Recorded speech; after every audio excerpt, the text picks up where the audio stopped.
You're just crawling through the fucking desert, thirsty as fuck. Please. You see like a fucking mirage somewhere of like water and all goes, la la la, hey Loco, I like Japanese stuff. Close enough. And then he goes over and tries to have some fucking water. Oh, please, I'm so thirsty. I fucking... Why are you friends with someone who's already got ass looked at? I fucking hate you.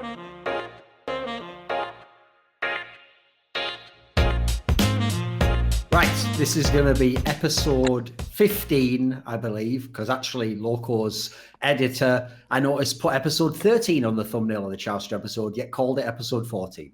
Wait, no. So Chowster is episode 14, Raz is 15, and Hashinshin is 16. So it's even wrong from that, right? It's episode 16, right? Yes, it's because obviously there's one still to come out. That's actually confusing. But okay, whatever. It's the first one of 2019. That's all that matters, Loco. It's Sweet 16. And so obviously for his Sweet 16, Loco has managed, like, he's getting so good at being a host booking guests, guys, because he simultaneously managed to get someone who's from the streaming world, so a world I don't encounter, so I can't say almost anything about that.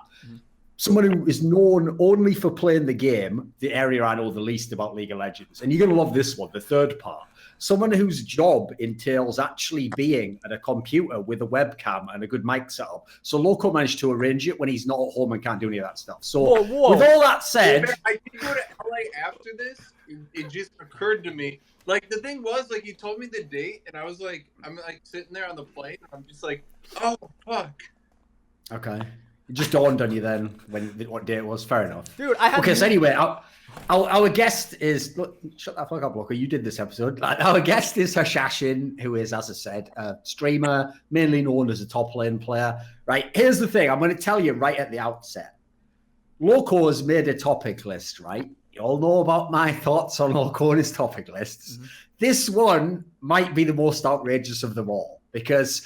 I told Loco at the end of the episode we did not that long ago, the one we did with Chowster, like the secret is you've got to figure out like topics that can be like the speciality of the person you're interviewing, but then give some room for us all to talk. And that way we can keep conversation flowing. It can be interesting. No, all of the topics for this one are literally the most hardcore nerd topics about like the specific meta and like build paths and shit and like lane matchup counters. Like literally, this is the equivalent of me being like, hey, Loco, a lot of people like Star Wars, Star Trek nowadays. So let's sort of ease them into it. And he's like, giving fucking lessons on advanced Klingon on like episode 1 or something like it's so outrageous. So we're going to do some of that, Hashinshin. Don't worry. We're definitely going to come to some of the stuff here, but I'm just telling you, there's going to be some moments when I'm going to take a hard turn so we can actually bring it into a more abstract area and talk a bit more about it. Well, Loco, come on, you want to say something. So what was the thinking with that? So Hashinshin's very known for his like strong thoughts on the game, how he thinks top lane should be, how he thinks some of the roles should be. So I wanted to focus a majority of the topic on that and a little bit on his streaming career.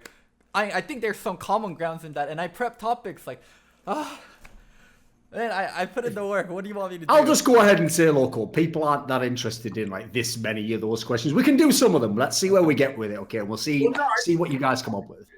So long as you make it interesting. I think it'll be interesting. Oh, good luck with that, mate, because for a start off, everyone who doesn't play top lane is already going to be like, questionable episode, but okay. So we'll start there. And by the way, Hashinshin, part of the reason why I think Loco has sort of misplayed his hand a bit, I'd have some questions like this, but the reason why I'd have a bit that are more open-ended is you aren't even just known as a streamer, you're also known as somebody who's a bit spicy, has like general opinions on the game and the way Riot's designed it, etc. So there's a lot more like general topics I feel we can talk about. How many viewers does the stream at? About 400. That's irrelevant. Don't worry about stuff like that, mate. That's not our gig on this one. 4,000. 400. Okay, you out your fucking mind that Locodoco has 4,000. I'd have to show my dick to get that many fucking viewers, mate. Anyway, speaking of which, one thing I will say at the start of the episode, Hashinshin, is I've noticed, because you're so far away from your phone, if we can, just try not to talk over each other. Like, if I hear you start talking, I'll cut off immediately, mate, because the problem is, like, that effect means it'd be really hard for people to hear us. So let's just start here, right? Before we get into the super nerd shit, let's just start here.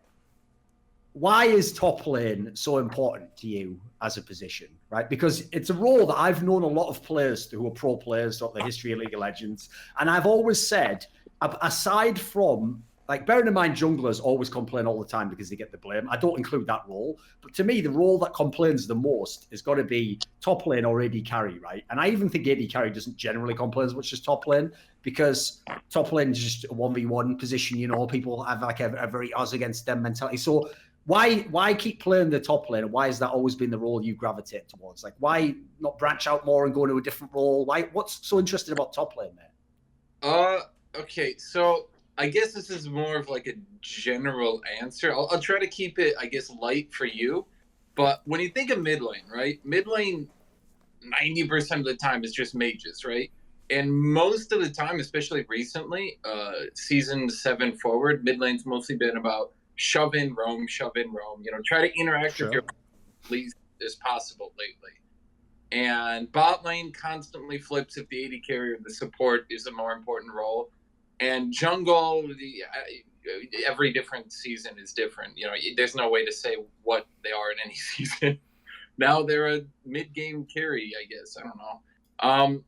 Top lane, though? Okay, so the thing with top lane has been fairly consistent throughout the years. Like, one of the reasons I stopped playing mid lane is when they went into Season 3, so this is way back, when they went into Season 3, they buffed the shit out of the jungle, and the jungle started to be able to really pressure the mid lane. Of course, yeah.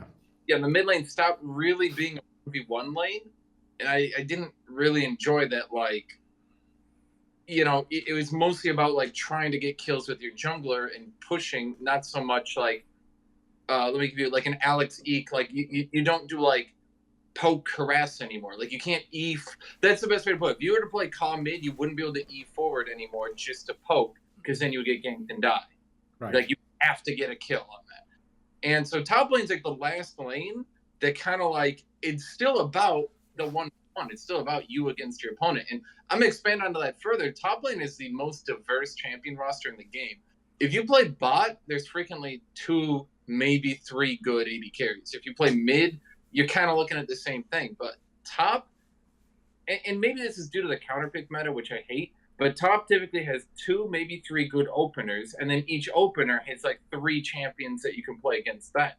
So even competitively, like when you look at the most strict and rigid meta, that would probably be Season 8 Worlds, that was, you know, Urgot and Aatrox. And even then, it was Urgot and Aatrox and Sign and all the counter picks that came from that. And I bet you, if you look at lane to lane, top lane as competitively and in solo queue, I mean, definitely in solo queue, the most diverse role. When you look at like u.gg or something like that, like a stat compiler, if you look at 80 carry, they maybe got like 15 80 carries with stats. When you look at top, they'll go down to like 40 top laners of stats for top lane. Okay. So, okay, then in line with that then, one of the things you are the most famous for is doing videos where you're either like mad at Riot's design, like something just doesn't work, it's a broken matchup or something, or this item aspect's making the game skewed.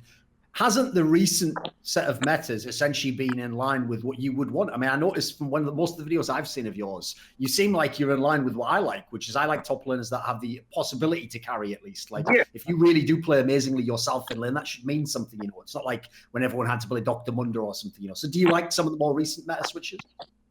I do, and here's the thing. I feel like there's always been this issue with top lane that never gets fixed. And so people see me complain about top lane all the time. They're like, he always hates top lane. But there's one issue that is really important. And the only thing that ever is more important is when tanks are broken. Because when tanks are broken, they just tend to stop. Of course, yeah.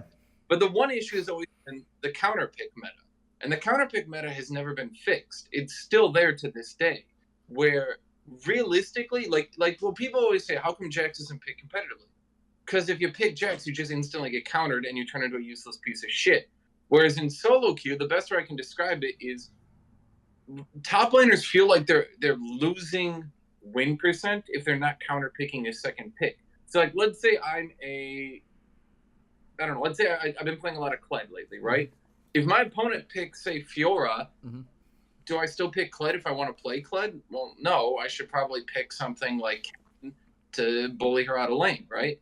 But then what if I don't want to play Kennen? Well, then my win rate's going down because I'm not counterpicking my opponent. And that's never really been addressed, that certain champions have massive win rates into bruisers, especially during the laning phase. And they kind of like shuffle their numbers around a little bit, and sometimes they go for the throat. Like on Gnar, they finally went for the throat.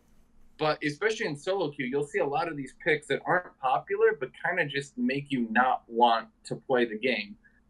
And I don't mean that lightly. I mean, like, if you look, even to this day, like, even as people keep saying top lane's perfect, top lane's bruisers, top lane's carries, the higher MMR you go, the less people are playing top lane. And that's just a fact still to this day. Okay. Loco, what would you say on this particular topic? Like the angle he had there where it's like the counterpick aspect, yeah.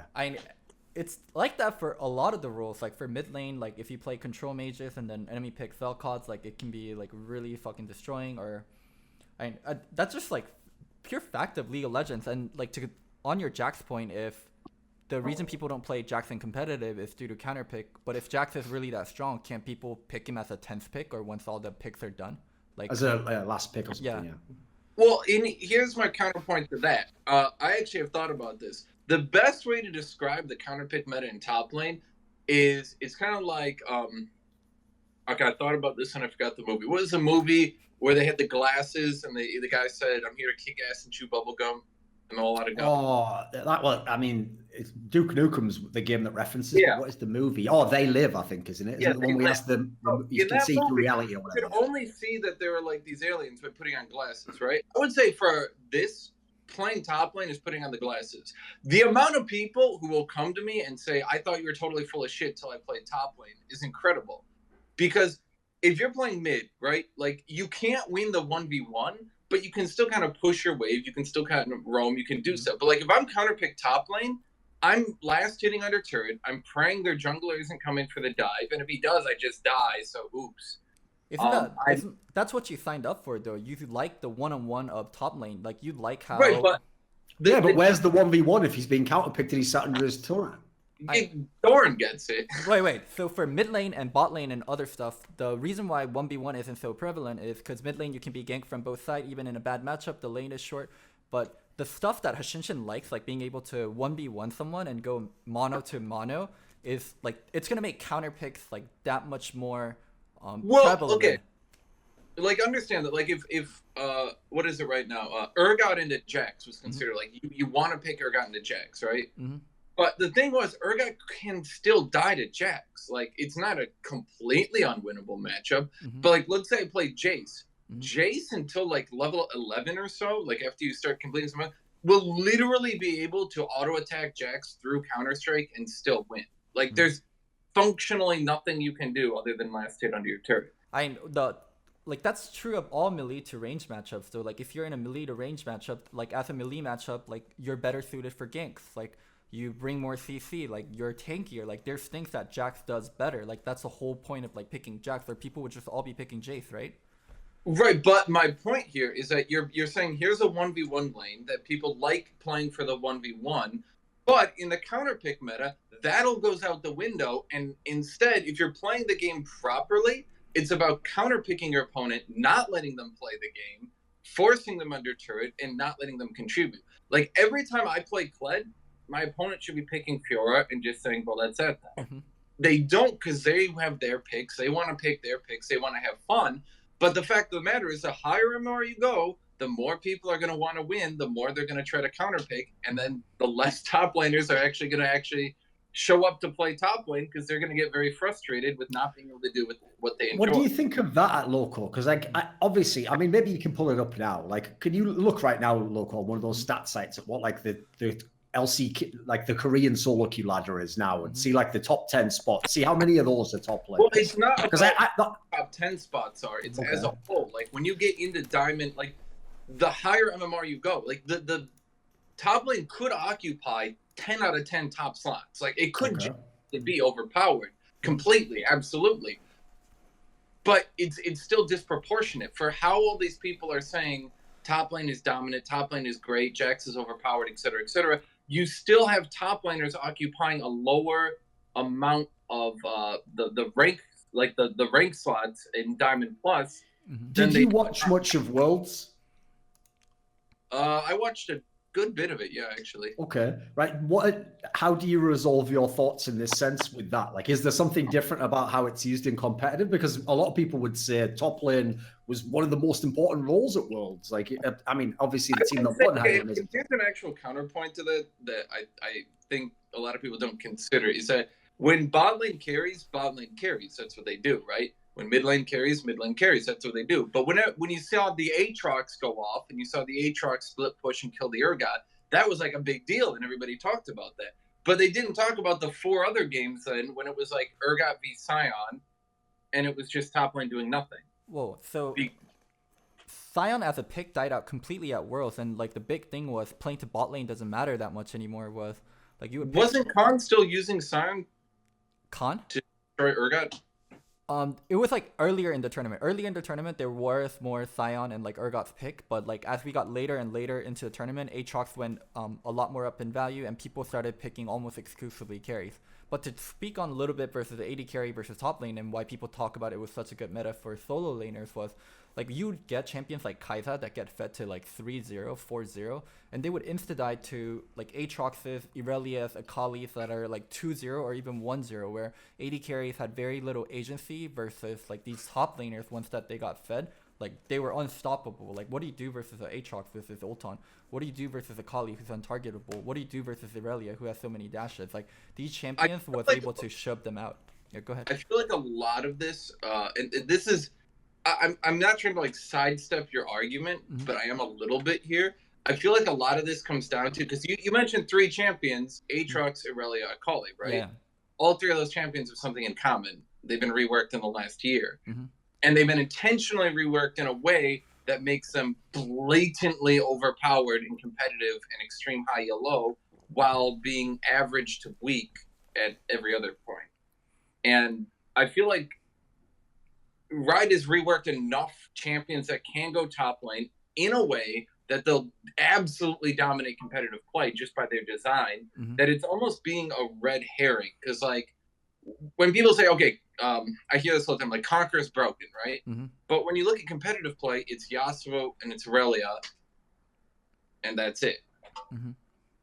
And I feel like those champions are so blatantly overpowered in competitive play. And like, hear me out on this one, though, is that, like, Irelia should not exist as a champion. I like, she should not.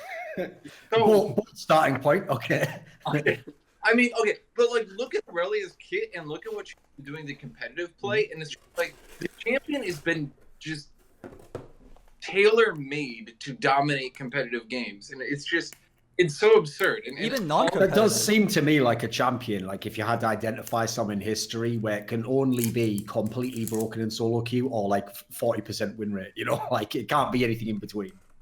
Yeah, I mean, then you got Akali, then you got Aatrox, and really, like, those have been the big 3 pushers, haven't they? Yeah. Like, even Urgot, who everyone was saying Urgot's overpowered, right? And he was, and he is still a little bit now. Urgot will never, like, pull off those same feats, you know? Like, Urgot's never going to do their Kai'Sa's 4-0, I'm going to kill him anyway play. But, I mean, how can you take them out? Like, even if Irelia shouldn't exist as a champion, she's a big reason of why top lane is overpowered. Why Akali's a big reason, Aatrox is a big reason. And you mentioned competitive play, but it's not just competitive play. It's in solo queue, too. Players like Nuguri and Khan from Korea, like, they're way high up in Korean solo queue, and they're dominating. And historically, TF Blade... What are they playing? What type of stuff did they play? They play the ones we talked about, like the Irelia, the Akali, the Aatroxes, and... Okay. Historically, a player named TF Blade in North America, for those of you guys that don't know him, like, he's been holding rank 1 with, like, Akali and Irelia, like, and he's been, like, the #1 top laner and the #1 solo queue player. It's not just competitive. Like, these champions are doing so well in solo queue also. I did say they were really good in extreme high low solo queue and competitive. Yeah, so top lane is overpowered, no? Aren't you making the argument that top lane is really strong when you play it at play really well? Champions. I 100. Okay, here's my opinion. Aatrox is, of those 3, I don't think like inherently overpowered in solo queue. I think Irelia is. I think Akali definitely is. Aatrox is, because I was queue functions. Anytime you see Aatrox in solo queue, you're like, yeah, he's a strong pick, right? But when you see him in competitive play, and you see teams like setting up his queues, it just feels like this champion was again, he's just too made for synergy. You know, it's, you know, if you're fighting someone, if you're fighting like a jungler top lane, right, and they've got Aatrox top, like you can often feel like there's very little you can do if the jungler is setting him up with CC. Like you're just gonna get full health and you're gonna die. Say, Loco, this is how much top laners complain. Even when top lane's really strong, they basically complain like, top lane's so strong now, top lane just beats top lane all the time. You just counterpick and the top laner beats you. Here's my argument on that. There is a reasoning for it. Okay, come on. Okay, when AD carries are overpowered, the AD carry players will just swap over to the new AD carries and defend. Right, okay. When top laners are overpowered, the top laners sit on their top lane mains and bitch about the new overpowered top lane. No, most top laners play Irelia, play Akali, play Aatrox. These champions have extremely high play rate. Like that's because they've been so broken for so long. At this point, you've had no choice. Like Fiora in solo queue, right? Like I've had to start playing that champion just because Fiora is so freaking strong. It's like, do I actually at this point want to lose because Riot isn't addressing problems, or do I maybe just want to play these champions and have fun at some point? You know, it's no fun getting smashed because you're fighting Akali and you're fighting Irelia all the time. Well, the thing is, like, League of Legends is always a changing game, and there's going to be a champion that's going to be extremely strong, and it's just part of a player's skill set to adapt to new champions. If you are always going to play one champion, as you talked about, you're going to get counterpicked a lot. You're not going to be very flexible. I would say and I mean, I know what you're going to say, but I would say these champions have been overpowered for a bizarrely long time. Like, Season 8 might as well be called Season Irelia. Not that catchy a name, but okay, we get the point. I guess. So, what do you think of the state of top lane? Do you think then it's unhealthy? Do you think it's underpowered? Okay, and hear me out on this one. It sure must suck if you're a Renekton main to constantly hear that top lane's overpowered, because you're not using what makes it overpowered, right? Mm-hmm. Sure. The thing is, and this goes back to what I was saying earlier, when there's only 1580 carries, you can easily learn, 5, 6, 7, and one of them's going to be overpowered at a time.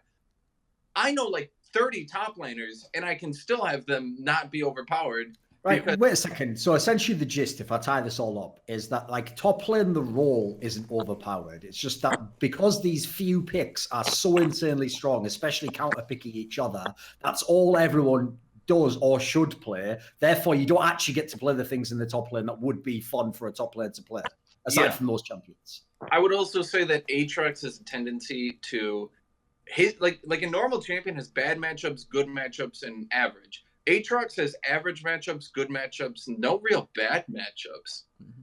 Like, it's very rare for someone to find a pick and people are like, well, Aatrox can't deal with that. They try to hacker him for a little bit, and eventually the Aatrox players are like, okay, I just won't fight you early. Fine, you win. Sure.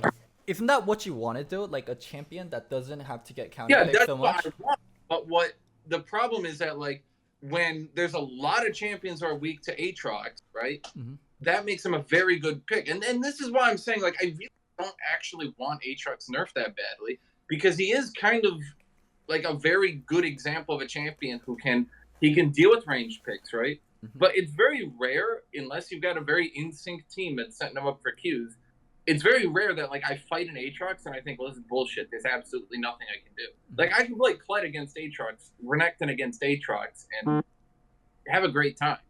See, here's the thing, though. You don't think it's bullshit because you play top lane. But for AD carry players, for support players, for mid lane players, when Aatroxes get decently fed and he rushes up to you, there's literally almost no counterplay due to... Put it this way, Hashinshin, sorry. If someone gave you an option of which experience you would like to have, be an AD carry player and the top laner of the other team is 3-0, or to be a top laner and the other AD carry is 3-0, like and you're on 0-0 still. Okay, which one would you choose? That's kind of a stupid question, and I'll tell you why. Okay, because for Go ahead. seasons, it's been worse to be against the Fed AD carry. Agree. Yes. Well, maybe not fully 8 seasons, but a lot of them. Yes. Yes. Yeah, the preseason and going, let's say, back to the crit update, it's been worse to be against the Fed top laner, and now it's like suddenly everyone forgot the 8 seasons where the Fed AD carry won it.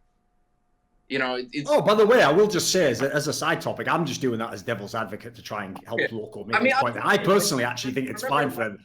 I'll say outright. I think it's actually fine how it is now, because think about it logically. Why would an AD carry be more powerful early in the fucking game as opposed to the guy who was in a 1v1 lane and can not only kill you, but in theory take control of the lane? Like, that should be more powerful early on. The AD carry should be more powerful later.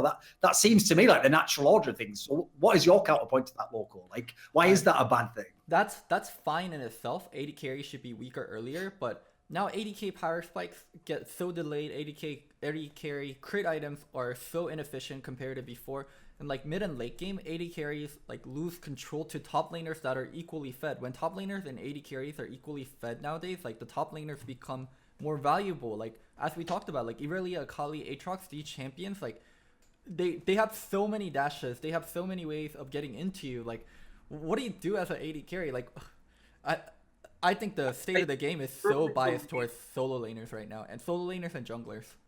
I truly believe Irelia is just so poorly designed. I mean, I play with AD carries. Obviously, they're on my team. Like, I watch them fight Irelia, and it's not like I'm sitting here being like, yeah, fuck him. Like, I'm sitting here like, yeah, my AD carry's dead. Like, there's nothing he can do. Like, that sucks. Like, okay.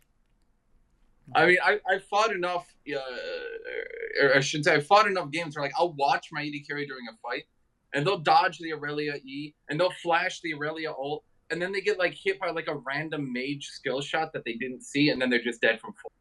And it's just like, that can't be fun to play. It's not. All right, and here's the question then. Is this changing with the turret plating going to make this even worse in the top lane, or does it actually address it anywhere? What do you think? It's difficult to say because I feel like in the preseason, not enough people are taking the game seriously. But I can say that it definitely makes it feel a lot shittier when you get 2v1 and they can bust down that 1,400 gold off top turret. You know, if they kill you and they get that 1,400 gold, you know, by just simply 2v1ing the lane, in the past, they get the turret, you know, great. You know, then you move back to your tier 2. Now it feels like it's almost better to suicide trying to defend it than to just let them farm that 1,400. And that, I mean, it feels like really shit, you know, like you're damned if you don't. You're going to die, or they're going to farm up and, you know, effectively then they've killed you anyway. Wait, then overall, I mean, oh fuck, Doran dropped again. Oh my god, what the hell today? There's so many difficulties. Sorry, I'm back. It just died. So I can keep going. Okay. I think plating is an okay change overall. I just wish plating was a little bit different. I want plating to give less gold earlier on. So, like, the first plating gives you maybe 50, next plating gives you 70, next plating gives you 90, next plating gives you 110, or just the earlier plates shouldn't give the same as like the later plates. Like, as you commit more and more to getting the turret lower, I think it should be giving you more gold, not what if the first plate is giving you fucking 160 gold like straight, or 150 gold straight up. But Hashinshin, overall, then, are you unhappy with like the changes Riot has been making and like the general direction of the game? I'm neutral here because I don't feel like they have negatives, but they also have positives. And at this point, I feel like they're kind of in an equilibrium. It's like, the only thing I can say, and the only thing I've noticed, is some people didn't adjust quick enough. In the Tyler tournament thing, and I was obviously there, I noticed against TF Blade, the Aatrox had smashed him in lane and went to roam bot, right? And he just kind of like 3v2'd the bot lane for a bit. But while he was doing that, Jax farmed all 5 plates off the top turret. And all of a sudden, Jax had Trinity Force, and he was smashing everyone. And it's little things like that that I feel people kind of need. Like there is very much a need to play your lane until 14 minutes, so they can't reach that goal. And that's kind of the biggest change, is that I've won my lane, time to go smash bot lane, for example, is less of a viable option right now. What about, obviously, it isn't just a 1v1 game. Obviously, the interaction with the jungler is going to be massively influential on these matchups and the state of the meta, right? When you were talking before about if you're like a top laner and you get behind early in the game and like how shit it feels, etc., in some of these counter picks, like, is the jungle meta good enough to offset any of that and give you more play if you have like the right teammates, etc.? What's that like at the moment? It's kind of a give and take. Some games it feels really shitty.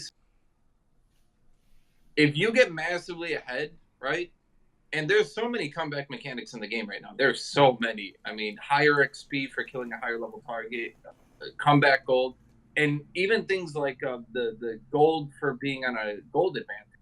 Like, let's say I got 1 kill and then we killed the turret. All of a sudden, I'll have a 600 gold bounty from having it such a gold advantage, you know? And that it feels bad when you die while having that killing spree gold, but it feels really good when you kill them and you can like struggle bust your way back into the game. So it's one of those things where like they diluted the ability to solo carry, but they also made it possible to not solo a bit more, if that makes sense to you. Mm-hmm.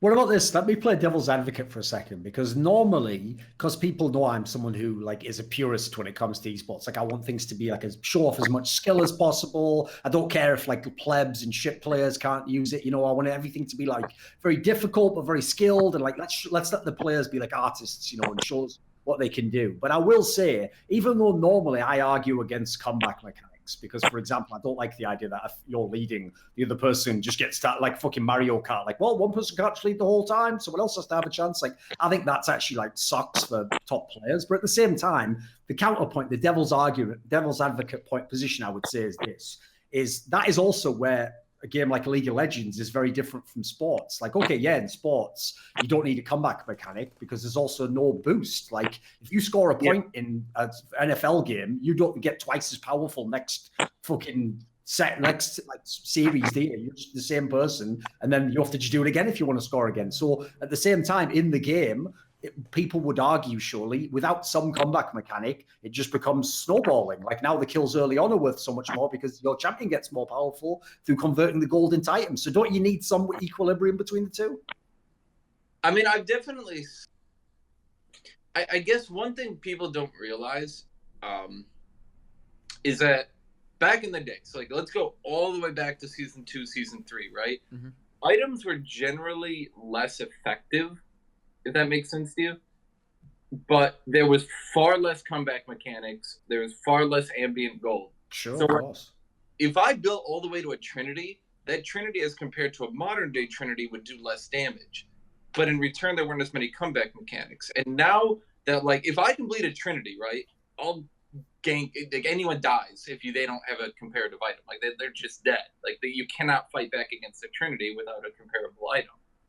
And because of changes like that, I do feel like there needs to be a bit more comeback mechanics. What do you think on that, Loco? Well, I think generally, like, these artificial comeback mechanics are really shitty. I think comeback mechanics should... I like the bounty system. I think it's a little too extreme right now, where the early bounties are kind of crazy. Like, you get 2 kills and you're worth 450 gold or something. I really don't like those... I really don't. I don't like the fact I can solo kill my opponent, get ganked, solo kill him during the gank, they kill me, they get 450 to 600 potentially gold, then the assist gold, and somehow I'm 2-1 and they've got more gold. You know, that never sits right with me. Yeah, and there's just... right now, like, gold balance in general, like how much gold is on the map is really weird due to the bounty, due to the early plating. There's just so much gold on the map, and like the gold swings are so extreme. It seems like it's usually like it flows slowly and then you fall behind, like you noticeably fall behind, and then you have to do something to catch up. But right now it's just up, down, up, down, up, down, up, down until like big events like Baron or team fights happen. So the game has become more random. But I think in general, that's what Riot wants, and that's what they purposely did. If you think of like Fortnite nowadays, I'm not sure if either of you guys play Fortnite, but so I checked out Fortnite recently. There's like airplanes and shit. Like you ride airplanes, like you can have balloons, like you float up. Like the game really moved away from like the purest of like building and shooting, and it moved into more random. What? Imagine someone who plays Fortnite talking about like the purity and integrity of this competitive esports. Fortnite has really been degraded. This has become quite a casual experience for children now. Let me finish my point. Like, yeah, go on. Old school Fortnite used to be about like how old school Fortnite. Kill me. Keep going. Keep going. Old school Fortnite used to be about building and shooting and getting like a advantage on people, but now there's so many different weapons, so many different tools. Like the game changed completely, and I feel like League is also going in a same direction where you have so many different ways of getting gold, and even if you fall behind, like a lot of solo queue is just being mentally in there, because one fight or killing one crucial target means like you're back in the game. And also, like after 14 minutes, if you win a fight, all the outer turrets go dun dun dun, and then you just go instantly back in the game. Like the game has become it tests and rewards a different kind of skill now than what I was personally used to, and I'm guessing what Hashinshin was personally used to back in like season 2 and season 3. There's just so much fucking gold everywhere and so much random stuff happening, and I so would much actually. variables. I have two things. So the first thing I'm going to say is I was actually talking to Blastoise about this. Mhm. Overall, within Korea, Is that by the way, that's like a famous streamer or something in some game? I only know the fucking Pokemon, mate. So who is that? Senior data analyst. A lot of people think he makes balanced decisions. He doesn't. Oh, he works for Riot, right? Okay. Yeah. All he does is he looks at their internal data. So guys, stop yelling at him to make balanced decisions all the time. Anyway, on his internal data, Korea, which typically hates any changes, actually is generally favorable to the bounty changes. What's the other thing I was going to say? I actually think, and this is really important for top lane, okay? This is what, going off what Loco said, the kind of late, early to mid game, what I call macro farming, has seen a lot of prominence, where you don't just want to farm your lane, you want to farm your lane and turrets and the jungle and whatever else is on the map, and you want to be like a straw and suck anything around you. If there's a scuttler, you get the scuttler. Okay, yeah, keep going. You can reach the point, and this is really important on Jax, by the way, where you just kind of like sit on bot lane for 2 to 4 minutes, and all of a sudden you got Trinity and Essence Reaver because you've just done all these macro decisions that enable you to just get all this gold everywhere. Mm-hmm. You know, if you can get their golems, your Gromp, their golems again, your Gromp again, a scuttler, those all add up very quickly. Mm-hmm. Like game's in a really different state. I wouldn't say worse, or because apparently League of Legends is getting a lot of traction in 2019. Maybe it's due to Worlds, maybe it's due to Fortnite going down, but League of Legends is seeing more and more. I want to make a comment on that Fortnite thing. Mm-hmm. I just want to say it is a bit hypocritical that a lot of League players look down at Fortnite for being a low skill comic. Of course. Because I just remember when it was Heroes of Neworth against League, all the Heroes of Neworth players were saying, yeah, comical game.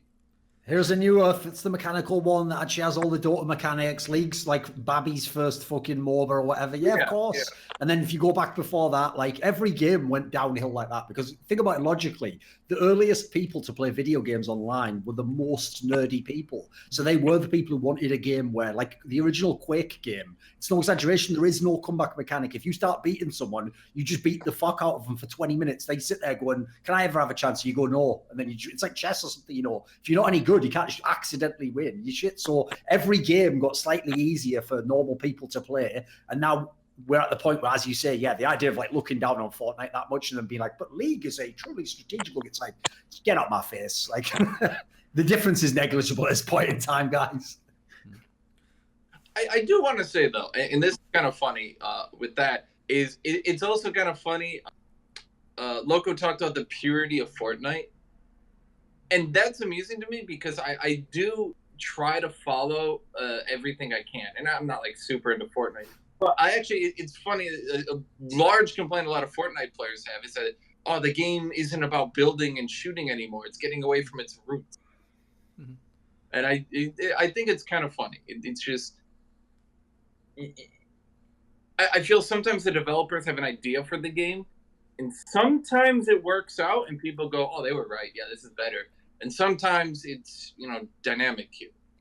The thing is, you're not the primary audience for most League of Legends developers. I'm not. Doran isn't. It's like super casual, and like they designed the game to be played and be fun for like low skilled, just casual players. That's the major player base. Like if you don't like the game, if I don't like the game, if Doran doesn't like the game, honestly, like Riot doesn't give a shit. Like, cause we're a very, very small percentage of the player base, and they rather the game be fun for majority of people than like a small variety of people. And I'm sure like all these like bounty, all these like plating, people getting items first, items like much quicker, and like these like Irelia, Akali, like all these champions are like great for like the casual player base. Like people love playing Akali. Like KDA was so popular, and they specifically designed KDA champs to be like the newer champs, like the pop-off champs, and yeah, Riot knows like what makes them the money, and they're making changes towards what makes them the money. And Fortnite's doing the exact same thing. Like the hardcore builders, the hardcore like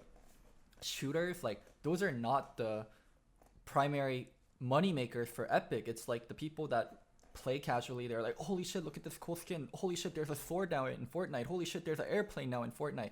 They don't give a shit about the balance. They want the fun gameplay experience, and Riot and Epic are both delivering it and kind of trying to like outdo each other and make the game more crazy and more fun every time. Like every new champion that comes out is so ridiculous. Like what the fuck is Pyke? Like what? Like Pyke would have never came out in season 1 or season 2 if like Pyke. So in back, I'll tell you guys this: back in season 1, back in season 2, until I think Brand came out, there was a rule. You can check for all of the 40 champions.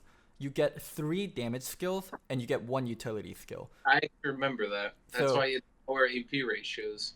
So if you look at like the old school champions, Anivia, so she has a wall, that's a non-damage skill, and 3 damage skills. Annie, she has her like shield thing, that's a non-damage skill, that's a utility skill. Like all champions were designed that way, and then they started breaking the rules, and champions got more and more crazy. Like AD carries will not have playmaking tools. Now Kai'Sa had like a fucking like 2,000 range jump. Like it's like a lot of the design philosophies that Riot originally had went out the door, and it's anything goes now. Like Akali, like uber invisibility. Like what the fuck is that bullshit? Like I don't want to be an old man screaming at Cloud, but game has changed very. Thing is, though, I rapidly. actually think this is a topic because obviously every esports game, just like balanced discussions are a massive part of every single big esports game. And I would say, after looking at a lot of different esports games, so like real-time strategy games like StarCraft, games like Counter-Strike, where we have the different teams, League of Legends, Dota, like the conclusion I've come to over the years is, bearing in mind, you can't like just cater to purists, as you say, Loco. Because if you did,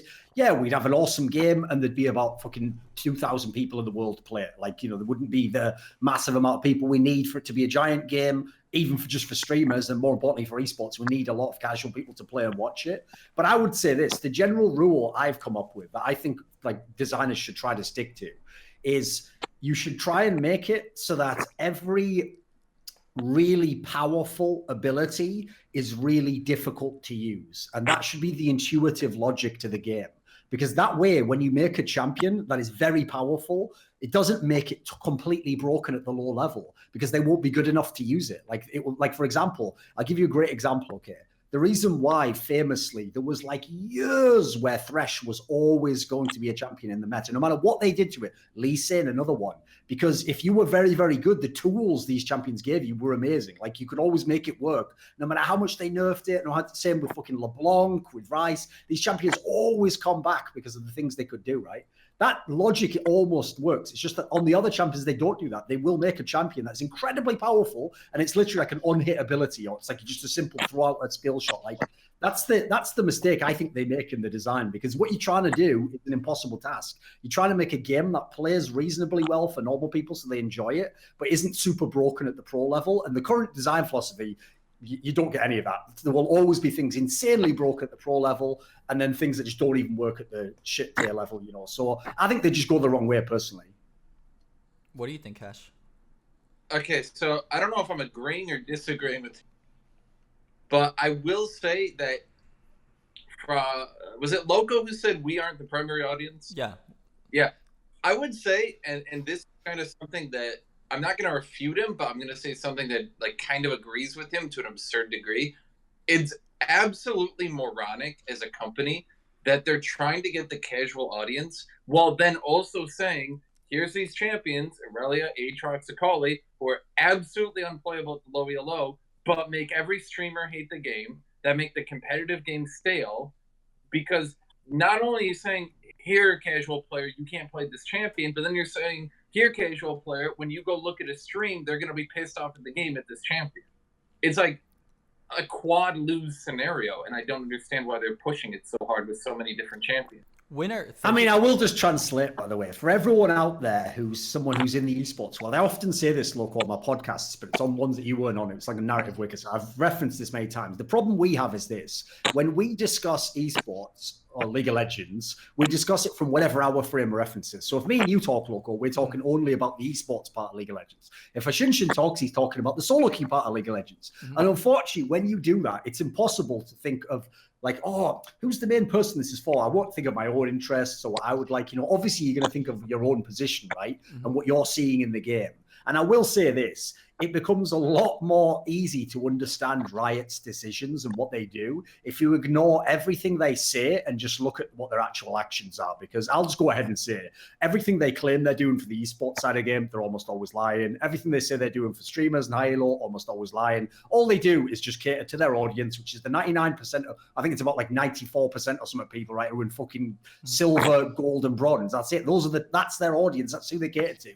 They don't really give a fuck. I agree with Hashinshin. Like, it's bizarre you'd then also try to pretend like you're catering to the top tier. But I think that's just like politically trying to play all sides, as it were, whereas really you just cater to your base and you try and make some of the fringe voters, as it were, come over and believe you by talking a good game. I think if you look at their actions, they don't give a fuck about high-end or competitive play, in my opinion. Okay. Well, to touch a little bit on that, so for like the Akali Irelia thing, like these champions have very, very satisfying gameplay moments. Like Irelia, whenever you're able to dash a lot, Akali, whenever you're able to assassinate someone, like where you're able to dash, like hide, kill someone again. And most players have 50% win rate. So a lot of times, like they get these like extremely high moments on these champions, and they love playing these champions. Like Akali Irelia, I promise you, is like, even though they have low win rates, like it's successful across the board. Like, and from Riot's point of view, like people love playing these champions and they have high moments. Like you and I can complain all day about Irelia Akali. I'm sure they stole hella, the KDA skins. I'm sure a lot of people bought Akali. Same thing for Irelia. I'm sure a lot of people rebought like the Irelia skins. Like, there's a reason why Riot designed skins for like the popular champions. Like, they know. I'm not exaggerating. I always had the theory personally that Riot wants certain champions to be broken, so that the logic would be this: if I'm a 16-year-old kid and I play a bit of League for fun, and then I see a champion destroy the whole game, my logic isn't that's broken, that shouldn't be allowed. I go, wait a minute, I'm going to buy that champion and play that now, and I'm going to try and do that to everyone else and ruin their game. Like, I really think that's the logic. You want to know something really crazy also? The one tricks that are really popular, like in like League of Legends space and like the popular streamer, like the ones that come off the top of my head are Yasuo, Mo, like the streamer that plays a lot of Yasuo, and LL Stylish, the streamer that plays Zed. I'm sure there is like a Yorick one trick somewhere. I'm sure there is like a Soraka one trick somewhere. These players will never get as popular because players that play Zed, players that play Yasuo, like the fan base for these champions is like just so massive. Like, it is so biased towards like flashy, hot, good looking, like fun to play champions. Like, Riot definitely has like a bias towards that, and they have to. Go ahead. I was playing with a new player, right? Completely new to League, and RPGs really whole. Like, didn't really know what an ability was, right? Like, didn't know what mana was. Okay, very new player, just to keep that. And I swear, every time they died to a champion, like they'd be playing Kog'Maw, and LeBlanc would just WR in, right, and kill them from full HP. And instead of saying like, "Oh, this is so broken," they'd be like, "Wow, they're so good at the game." And I'd be like, "No, you're just playing an AD carry. Kog'Maw just dies, like if LeBlanc kills him." But they'd go, "No. They're so like, look, they destroyed me. They're so good."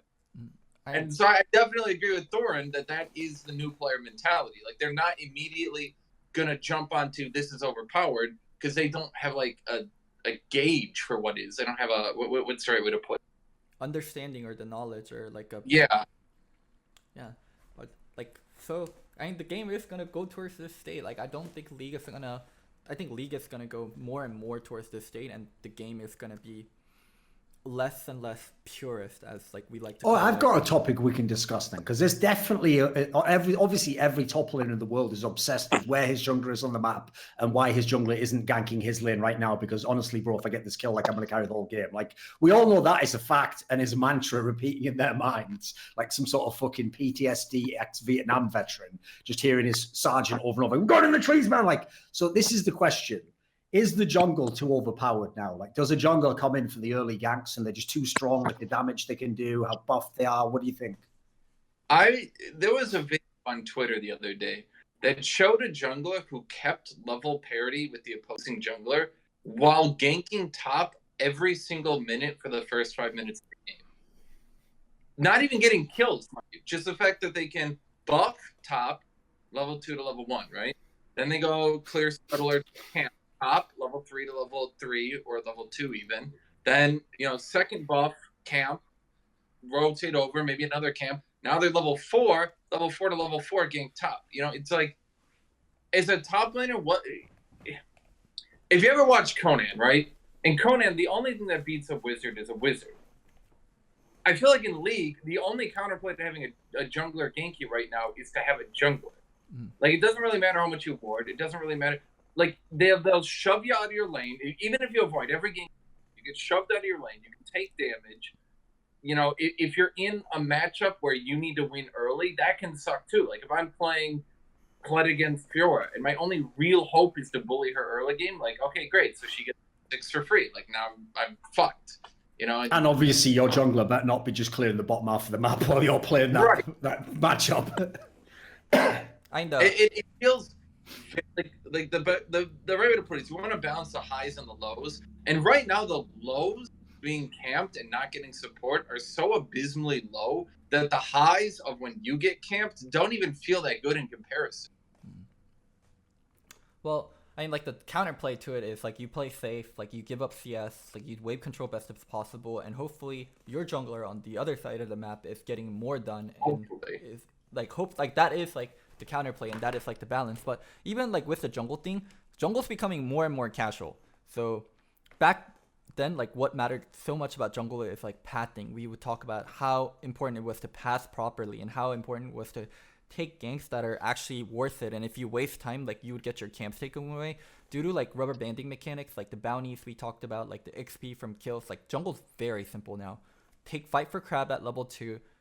Gank early and constantly gank, because as Hashinshin said, you can constantly stay up on XP long as you're ganking and you're doing it successfully. Like, Riot made jungle for casual too. Like, jungle is more fun for casual. Like, back then you would need to know 3 or 4 paths, and you would need to think, oh, why did I get counter jungled here? Like, jungle is much, much more simplified, and that's what Riot wants, and that's what Riot is getting. I mean, I do remember, back in the season, this must be 5 maybe. I remember there was one Jarvan, and he had kind of like mentally kept track of the opposing jungler, and he just straight up EQ'd on the red buff with no vision, hit the opposing jungler on it, and killed him. Like, it was in a competitive game. And I remember watching that and just thinking, like, oh, okay, that guy has clearly played a lot of jungle. He knows clear times. He knows all this crap, and he just destroyed them on it. I mean, I'm not saying there isn't skill expression, but the skill expression changed so much. When we talk about skill expression nowadays, it's junglers, like, maybe doing a level 2 gank differently, maybe spotting the ward and going all the way around, maybe buying early red trinket, like killing the ward, and then going around and killing them when they're hugging the other side. Like, skill expression became so much more narrow, and the original skill expression for jungling was pathing and, like, how you would path. And yeah, I keep saying the same direction of things, but game is changing to be more fun and easier to pick up for casuals, because Riot has to fight, like, the Fortnite and the other free-to-play games that are coming up. I would say, and this is actually, I'm going to say something here that's overarching all video games as a whole, okay? So be ready for that. One thing every video game ever made has to deal with is the fact that as players get better at the game can fundamentally change. Going to your Quake example, when people start, memorizing item spawn times, and they memorize where a player can spawn into the map, it fundamentally changed from, like, let's run around the map and shoot at each other to, I'm going to get the rocket launcher, he's going to spawn there, I'm just going to look at him, and he's going to die. In RTS games, when you get build orders, when you get unit, composition, stuff like that, the game fundamentally changes. And Fortnite, for example, I'm going to use a Fortnite example, as people got better at building and better at shooting, the game was less like this wacky, like, run around, build, like, a bridge to heaven because you're having fun. And it became more about, like, build these perfect shooting structures, get really good at building them really fast. And that became more the skill. And developers like they have to reel it back. You know, they have to be like, that's not, you know, it's great that you're good at the game, but that's not what we want you to be doing. So League, for example, let me give that example. If you have, if building your perfect buildings and shooting each other in Fortnite is the unfun mechanic, then in League, at least from the developer perspective, having, you know, memorized the perfect jungle clearing and doing those macro plays are what they want to reel people back from and be like, no, it's more, go for the early fights, the early 1v1. Yeah. Here's the problem with that logic, Loco, as you said, is that it's a great logic to use to make your game really fun, which means, you know, if we can just play and we don't have to think too much, we don't have to know every perfect path, Loco, we don't have to know every perfect build order, we don't have to play from behind when we lost one death early and play super conservative all game. Obviously, no pleb wants to do that, but here's the problem. Logically built into that, unless you do something very bizarre, like I said, like a skill-based system where like the more powerful thing is more skill-based, therefore like only the higher levels can do it. Logically, if the game is fun for really bad players, it can't be really fun for really good players. I'll give you an analogy very quickly that changed my whole perspective on esports games, which was, this is years ago, we're talking like 10 years ago, which for me still was like many, many years into esports, you know, like obviously in 2008, Quake was already long since a dead game, you know, and like being moved on by Counter-Strike and Warcraft and Starcraft and all these other games, right? But at the time, I still used to play Quake, and there still used to be like a small subculture of like super hardcore players who were into Quake. And there was a guy who once posted a story on this like famous Quake website. It was like a forum that we all used to post on. Lots of people that you might know even now, like Carmack from IEM, we all used to post on this Quake forum. And a guy said, oh, I was trying to like convince my cousin to play Quake. And so when he came over, you know, like I was playing it and he was like, hey, can I have a go? So I was like, yeah, sure. So, you know, I just sat him down in like a free-for-all game and I let him play for like half an hour. And I came back and I said like, hey, what did you think? And he said, I mean, it was sort of fun, but you know, like I wanted to like have a chance. Like, why didn't I have a chance against those guys? And he was like, but you know, those guys have been playing the game for like 10 years, right? Like, you only started now, like today. Like, but this kid in his mind, on his first sit down, wanted to be able to play with people in a game who'd been playing the game for years. Now, any game which allows you to even have that chance cannot be fun if you are the guy who's been playing for years and the dude sits down in his first goal and is competing against you and killing you. Like, how could it be fun proportionally for each of us? In fact, it's going to be even worse for me because I'm going to think, what have I put in all these fucking years for? And this dude who's been playing for a week is killing me in the game. Like, it's going to feel even worse and less rewarding. So the problem is, you notice, Loco, they don't do that 100% of the time because if they did, also no one would play the game. Everyone would play the game for a month and then they'd quit. So what they have to do is keep going over one way. So it's really casual and fun, get loads of people in, but then they have to keep going back the other way a little bit. So there's a reason you can keep playing, keep improving at skill. But if you ever go one or the other, you'll never have either a pro scene or a casual scene. Yeah. Anyways, yo, Hashinshin, one thing I'm like super surprised about was, so I thought you'd be like super opinionated, and I also thought you'd be kind of dumb because I saw like your videos and like your art. You don't know what Hashinshin's known for. Like, I saw like the Victor game where you went like 0-14 or something. Or I do. I've seen loads of those videos, man. Or like him playing like Jack and then like getting killed over and over again, complaining about. Loco, I've seen you fucking go mad screaming about stuff. If someone only showed that video, they think you're a moron. Have you ever seen that video, Loco? It's an amazing one of LS. Oh God, if I could find it, mate, someone tweet this to me and Loco now if you're on Twitter. It's a clip of LS, Twitch clip, where he's playing Tom Kench and he's chasing after a champion and he's like so close to killing him and he does that like tongue lick out, but it just misses by like this much, right? And he just screams like, you fucking bitch, and he just goes crazy because he's that like he's so close to the range he needs it, he misses it, and then the champion gets away and everyone like turns and collapses it on him and he just gets completely fucked. And he goes so mad at it, right? Like if you only saw that clip, you would think LS is the most unreasonable person ever, but it's because he's been streaming for hours and hours and people caught the perfect clip of him like triggering as fuck, like, you know, acting up for the camera because it's fun. I'm pretty sure Hashinshin doesn't just go fucking ham all the time, does he? Well, recently on Twitter, where Hashinshin was arguing with Blastoise about the ribbon and the Jack stuff. I want to make a point about that, by the way. Okay. Yeah, go on. This actually ties into this argument. He came on my stream later. He can deny it all he wants, but this happened. He came onto my stream later, right? And he says, okay, well, these are all these statistics. And I said, there's clearly an anomaly here. If Jax has the higher win rate at low games, and the higher win rate at medium games, and the higher win rate at high games, he can't have the same overall win rate. That's mathematically impossible. And Blastoise goes into all of this averages or all this stuff, and I say, well, you know, look, as a high-low player, it just sucks that when someone actually learns Riven, that they just kind of get to beat you with no counterplay, right? Mm-hmm. And this is the part that misses. Blastoise says, oh, well, Riven is actually an anomaly champion. She's not powerful and competitive, very overpowered at the high, at only the extreme high low gameplay and nowhere else. So it's kind of, like his argument is, well, that's fine because there's only like, 50 of you, Mm-hmm. And my argument is, well, I'm one of those 50, so shouldn't I be, a little bit upset at it?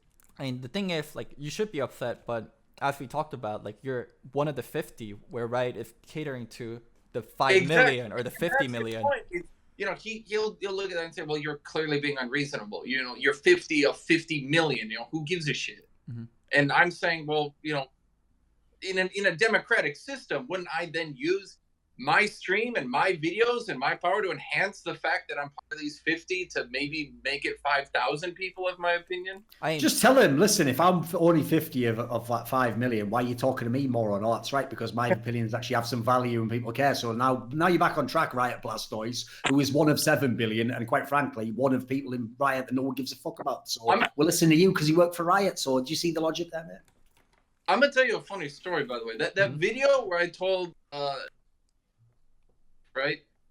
That video, by the time it was posted on Reddit, when I had done that, I was having a very bad day, obviously. And I didn't have that many viewers. And that happened, and I kind of like ended my stream. I was just like, I'm over this. Like, I'm way too frustrated. 3 weeks later, it got posted on Reddit, and everyone was like, this is how he is all the time. And I was like, this was like a month ago. This was so long. Why is this getting posted now? And someone had held on to this clip, and this goes into what Thorin says. It's like, go from this clip. Everyone thinks, oh, that's how he is all the time. That's what he does.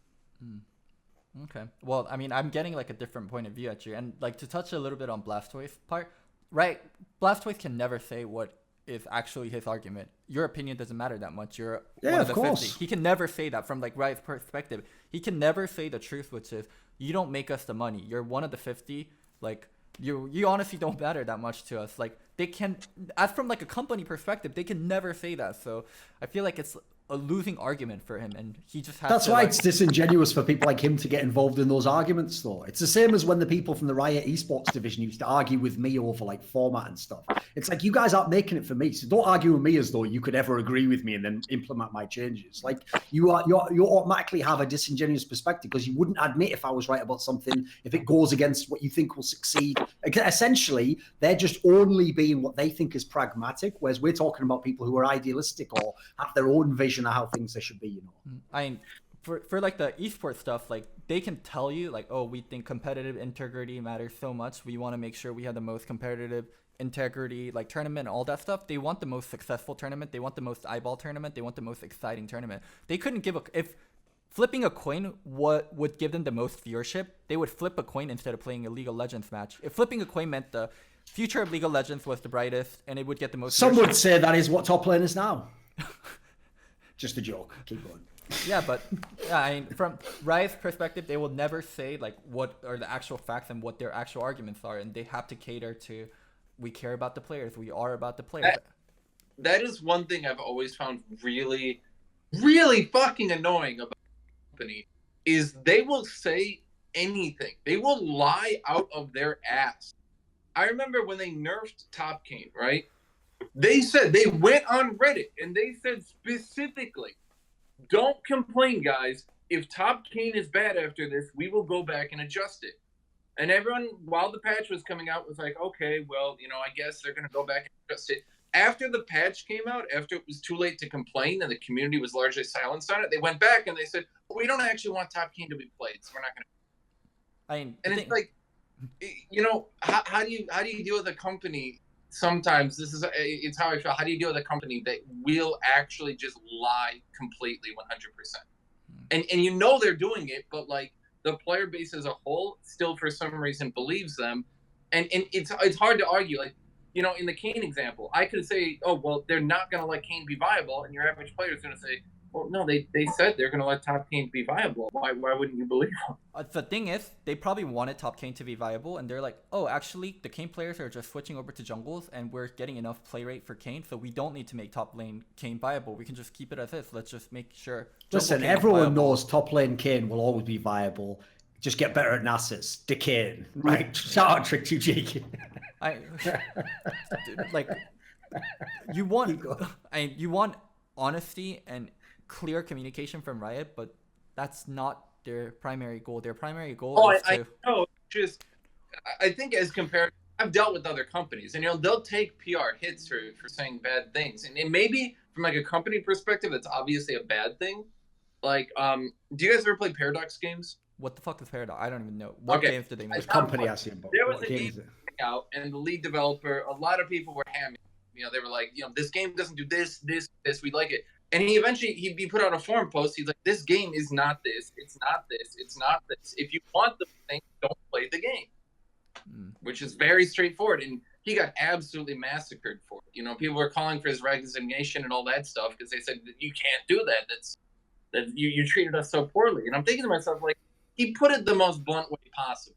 Maybe you didn't like it, but Riot's a huge company. They can't get away with anything like that. Like, dude, they're under 10 cent. Like, they make so much money. Like, those companies, the smaller company, Paradox, I'm not even sure how that big company is, but that company can get away with saying stuff like that. Maybe because they have a very hardcore player fan base, or maybe they're already funded. Like, but Riot, like, if they fuck something up, like, their ripples are much larger. So that's what you get for playing a popular game. Like, it's just part of League of Legends. Like, I love that League of Legends is huge, and I love that League of Legends is one of the biggest esports and one of the biggest games. But there are negatives that's gonna come with that. I feel like League somehow managed to, like, League was clearly dying to season 7 going into season 8, and I feel like somehow, and I'm not exactly sure what happened, but it's like in season 8 and 9, it's like they bottomed out, and then I don't know why, because it's not like these changes are these huge, like, revitalizing effect, but somehow the game's getting more popular again. Okay.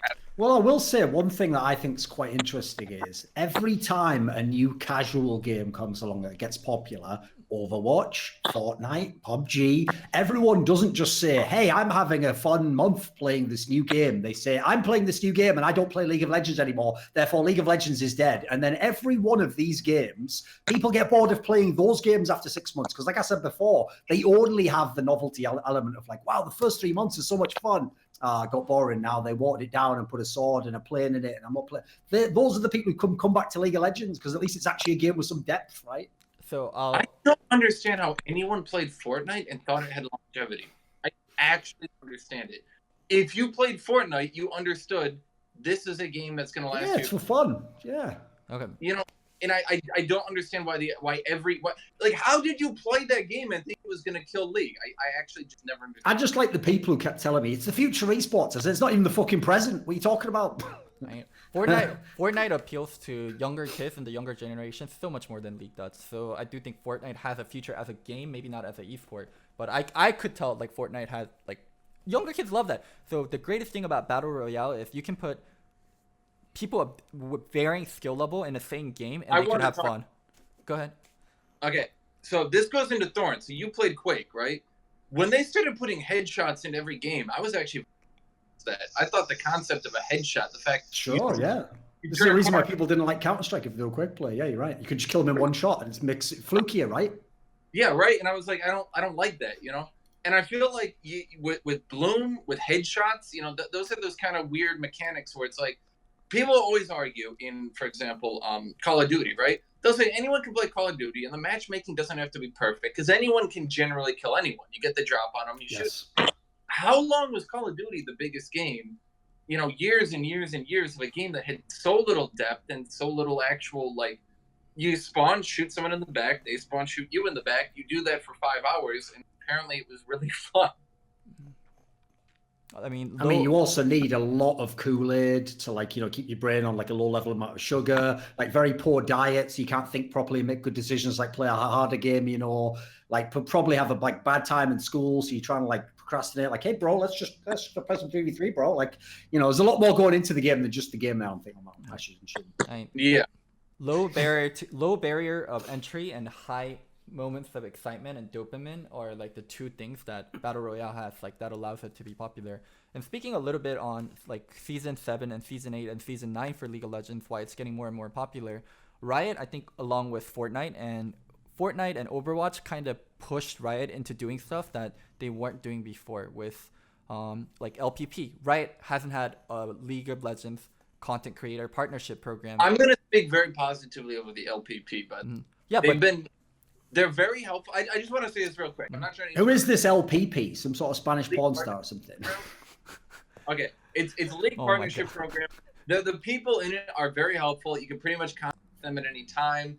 They're really, really good at this. Okay, I just want to say that real quick. You can go back to your thing. But Riot's taking stances and movements like they never done before. Like LPP should have been around such a long time ago. There were so many League of Legends content creators and they never really got the support. Only very, very few selected like separately through Riot.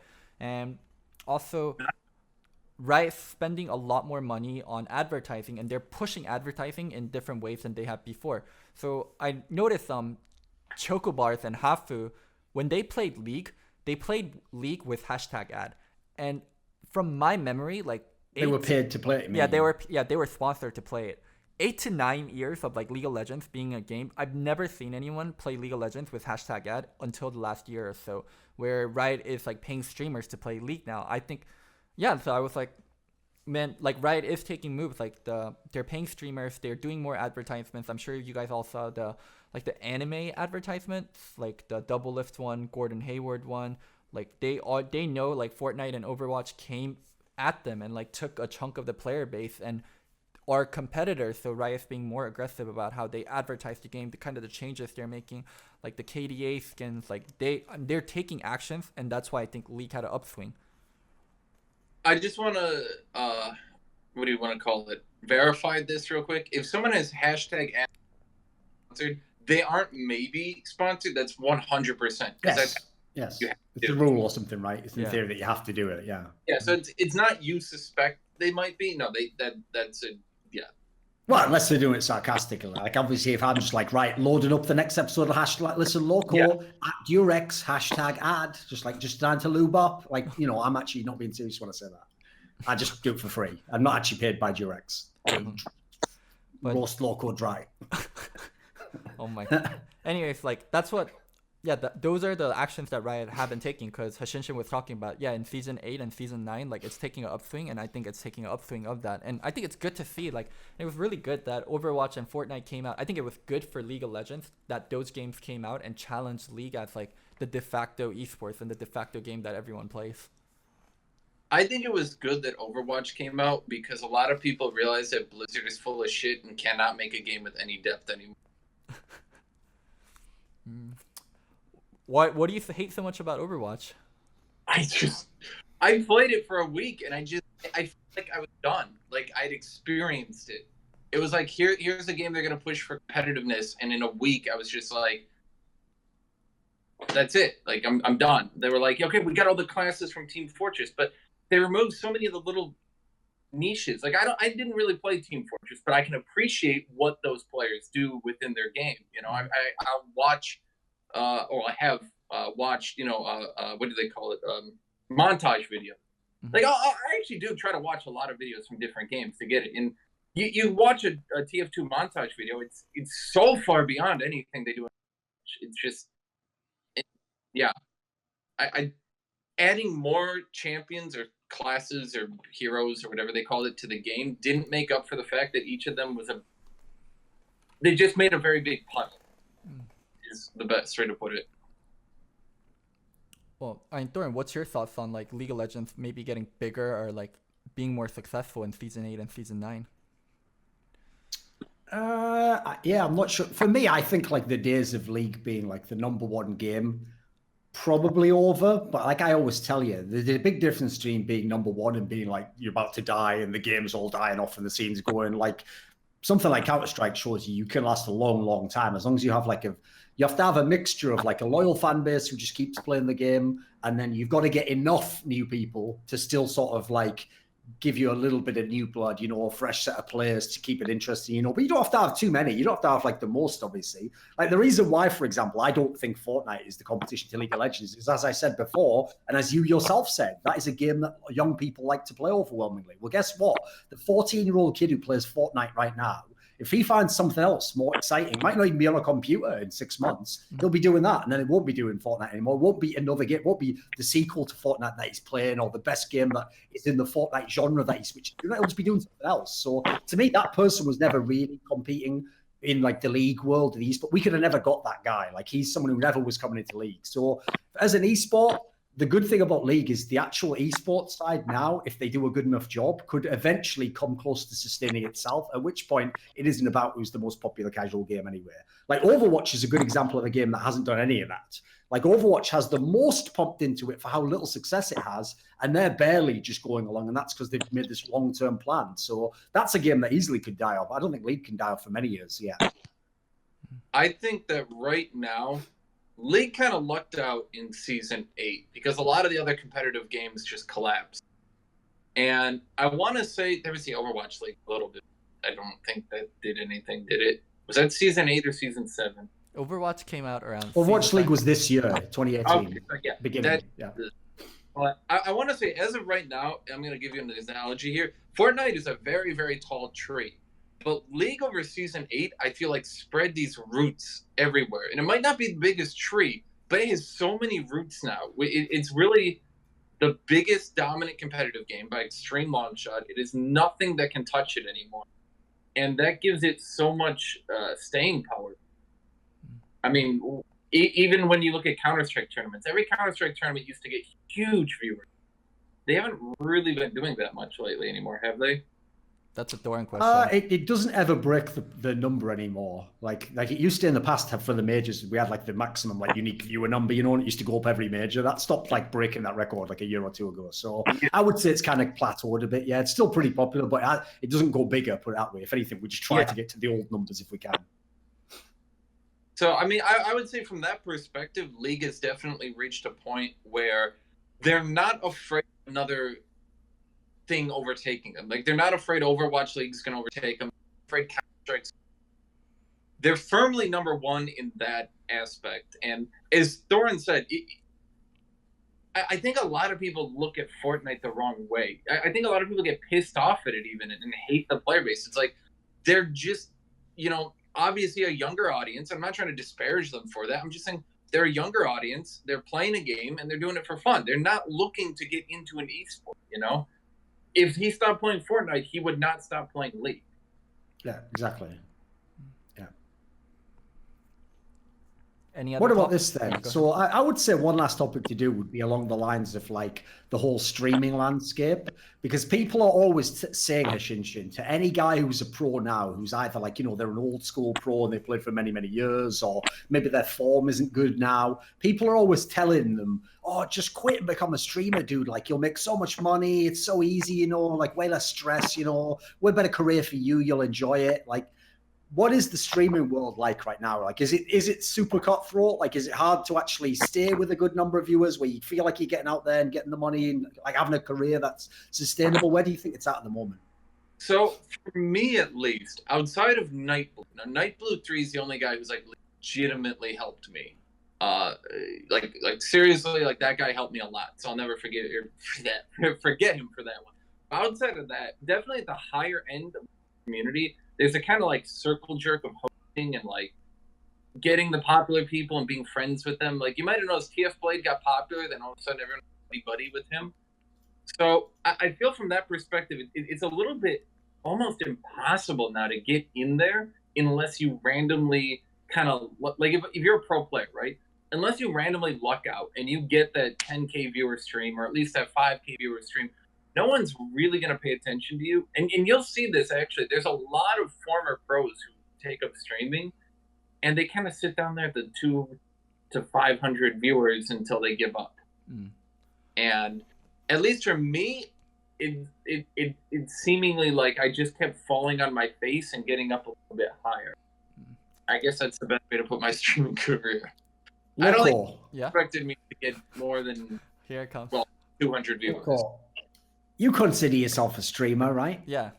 I even saw a video where I have spies, mate. I have people who send me information. I saw a video where you were talking to some fucking weeaboo girl who's like from fucking Germany or something, who's pretending to be like, I know Korean. So you were just, it was like two 12-year-old girls talking to each other over the fucking dolls with the pouring each other fake tea and stuff. You were having this whole conversation with this girl, right?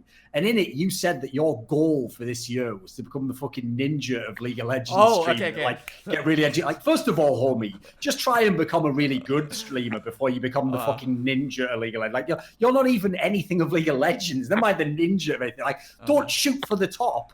You know, start with reasonable goals, Loco, and you might make it. Okay. Also, what you doing talking to just random weeaboo girls? Like, Oh my god, that's not even a random weeaboo girl. Okay, so the girl you're talking about is Yuli. I've known her for about 3 years. So she's the ref for, oh my god, I can't believe I'm fucking saying this. But do you guys remember the redheaded ref that Vander was staring at her ass for? Do we remember a ref in a League of Legends tournament? Yeah, no, I don't look at the refs, believe it or not. I remember this because this kept making the page of Reddit. I remember the GIF. No, here's the thing, Hashinshin. I remember the GIF he means, but the point of the GIF was it was Vander looking at it. It was like no one remembers this fucking ref. They're like, oh yeah, show me your ass. Oh, that's who it is. Hello, yes. Oh, now I remember. Like, so wait a second, Loco. No, Hashinshin. Shit. Like, wait a second. I have to ask him this one question. How is it relevant that there's a girl whose his first thing he mentioned, claim to fame, wasn't like, oh, she's really intelligent. It's not a claim to fame. No, the first thing he said, the only thing we would know her for is someone looked at her ass once. How does someone get from looked at their ass to Loco's their best buddy, has a 3-year-long relationship with them? You're just the first. You're like some guy in the fucking French Foreign Legion who got lost from his platoon. You're just crawling through the fucking desert, thirsty as fuck. Please. You see like a fucking mirage somewhere of like water and all goes la la la, hey Loco, I like Japanese stuff. I'm close enough. And then he goes over and tries to have some fucking water. Oh, please, I'm so thirsty. Why are you friends with someone who's already got ass looked at? I fucking hate you. And also I know that's where people might know her from. Because you're like, oh, she's just some random. I'm telling you, she's a ref in ULCS, or she used to be. My mistake. I didn't realize people had seen her ass. Fucking hell. I apologize. Yuli, whoever you are. Okay, so with Goldcoin United, whenever we went to Korea, and then whenever I went to Korea with TL and other teams also, she used to study in, I would say Yeonsede. That's the one I think she did. Yeonsede or Ihwa Yode. Anyway, she used to do an exchange student program in one of the Korean colleges. And because she played League, because she spoke Korean, and because we hung out with other European people that went boot camping, I met her there. And then we just stayed in contact. And she hit 10K followers on Twitch recently. And she asked, oh, Loco, do you want to drink on stream with me? I'm doing like a celebratory stream for the 10K stuff. So I was like, yeah, sure, I'll do it with you. So that's why I was on her stream. It wasn't just some like fucking random moment of thirst. Like, this is a friend I've known for years, and she wanted to do like a celebratory. Right, I apologize, Loco. It wasn't just a random moment of thirst. This was a long con 3-year thirst plan that you've invested heavily into, but it's going to pay off really well one day. Honestly, they're definitely going to just upgrade you to boyfriend status. No, anyway, here's the question though, Loco. You got distracted by all that. The real question was about you and your naive dream of becoming the ninja of esports, like League of Legends or whatever. Like, tell me about that. Come on, you got to address that. Okay. You think you're going to be the ninja of League of Legends? So I genuinely didn't think I was going to be a pro gamer in League of Legends. Well, in a sense, I always felt and like I thought I was destined to be a pro gamer because I grew up watching StarCraft pro gamers. I was just surrounded by pro gaming. Including Jaedong, yeah, we know. Including Jaedong. I still love Jaedong. Anyways, we know about your love for Jaedong. Keep going. Anyways, like I wanted to be like the best pro gamer possible, and that was my dream, and I put a lot of work towards it. And with like streaming. And like with anything I do, like even with coaching, like I don't want to be like a coach that's like, or a player or anything that's like, I'm there and that's about it. Like I'm there, like I make money and I'm not okay with that. And that's not like my goal for it. Like if I'm going to do streaming, I want to do streaming like the best possible way. If I'm going to do content, I want to be the biggest content creator possible. I want my content to be like high quality. I want myself to be high quality and bring the best kind of gameplay possible. And so that's what I meant by, hey, I want to be like the ninja of Okay, And listen, streaming- that's a good goal. You're right, No. Loco. You've also got to set big goals, so you dream big. Mm-hmm. I've got an obvious question for you, though. If you're going hard to be the best streamer you can be and be the best gamer and streamer within the League of Legends field, then you're going to be better than Hashinshin, right? Fuck Ninja. Before then, you have to get to Hashinshin's not like Hashinshin. He's going to beat you as a streamer this year, mate. I definitely for the thing about streaming He's going to have more viewers, better base. Like he's probably even going to. I won't say get higher in league because we all know he's fucking perma stuck at like diamond or something. But okay, maybe if he gets, maybe if you duo with him, you can boost him. I don't know. Fucking hell. Hashinshin. So anyways, like streaming is like really funny. Streaming is really really difficult in a way too. So the way YouTube is Can I designed. say something real quick here? Yeah, come on, jump in. It's your show's old man. Thorin and Loco's relationship is Thorin like kicks you until you're down. Then every time you try to get back up, he just stops a bit harder. It's oh god.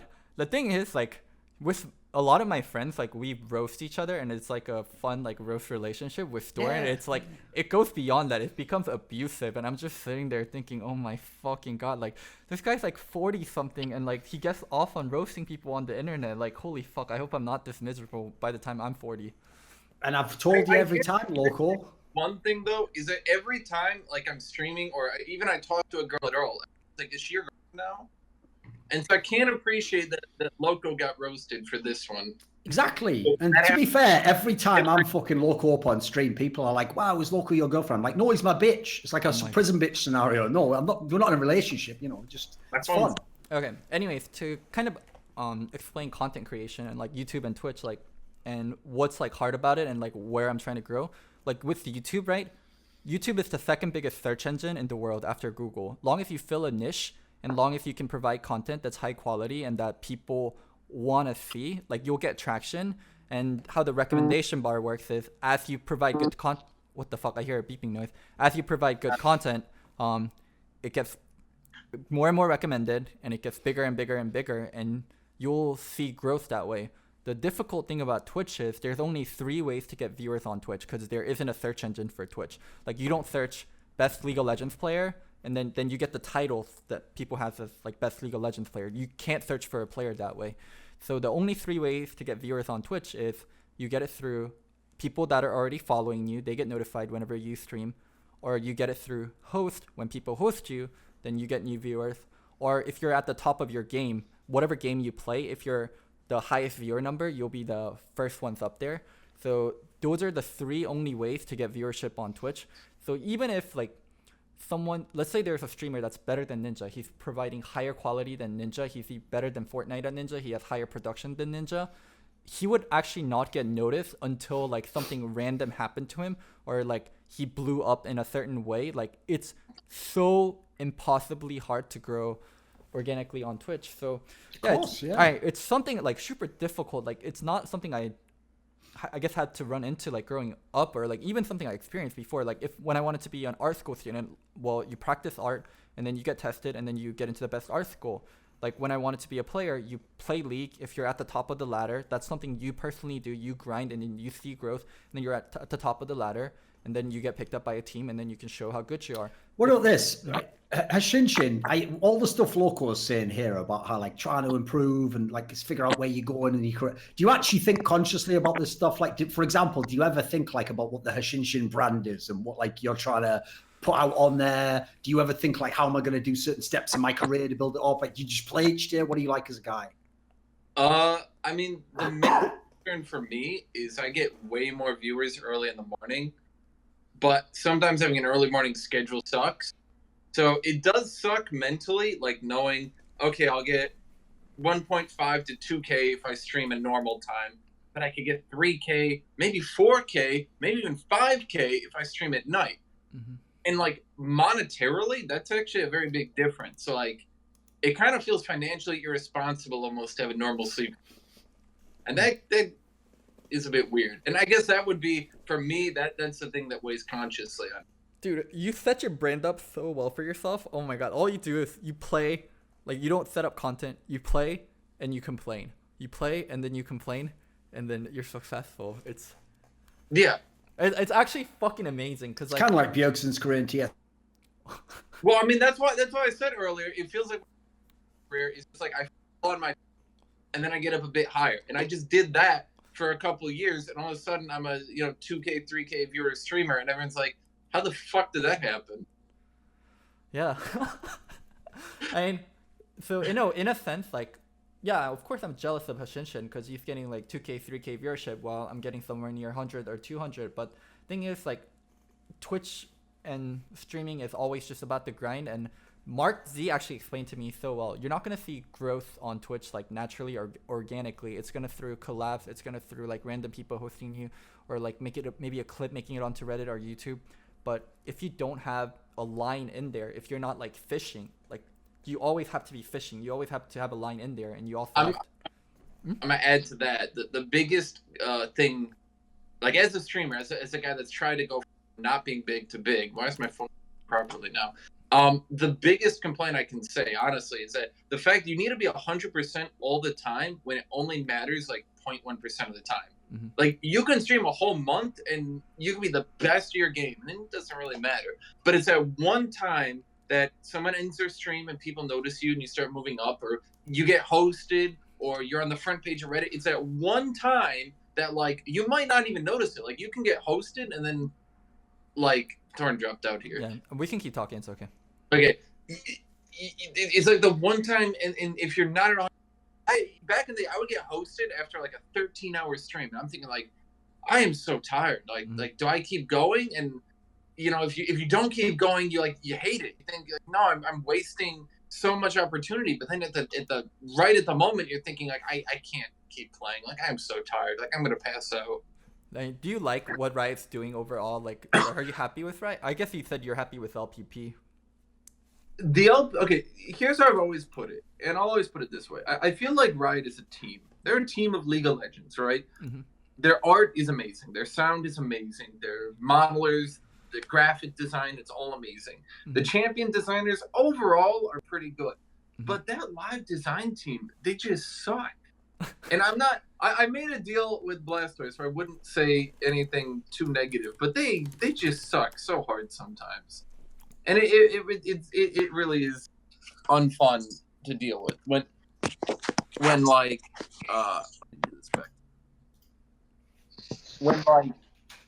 Call can just be broken for like 3 straight months, and they're like, we need to gather data.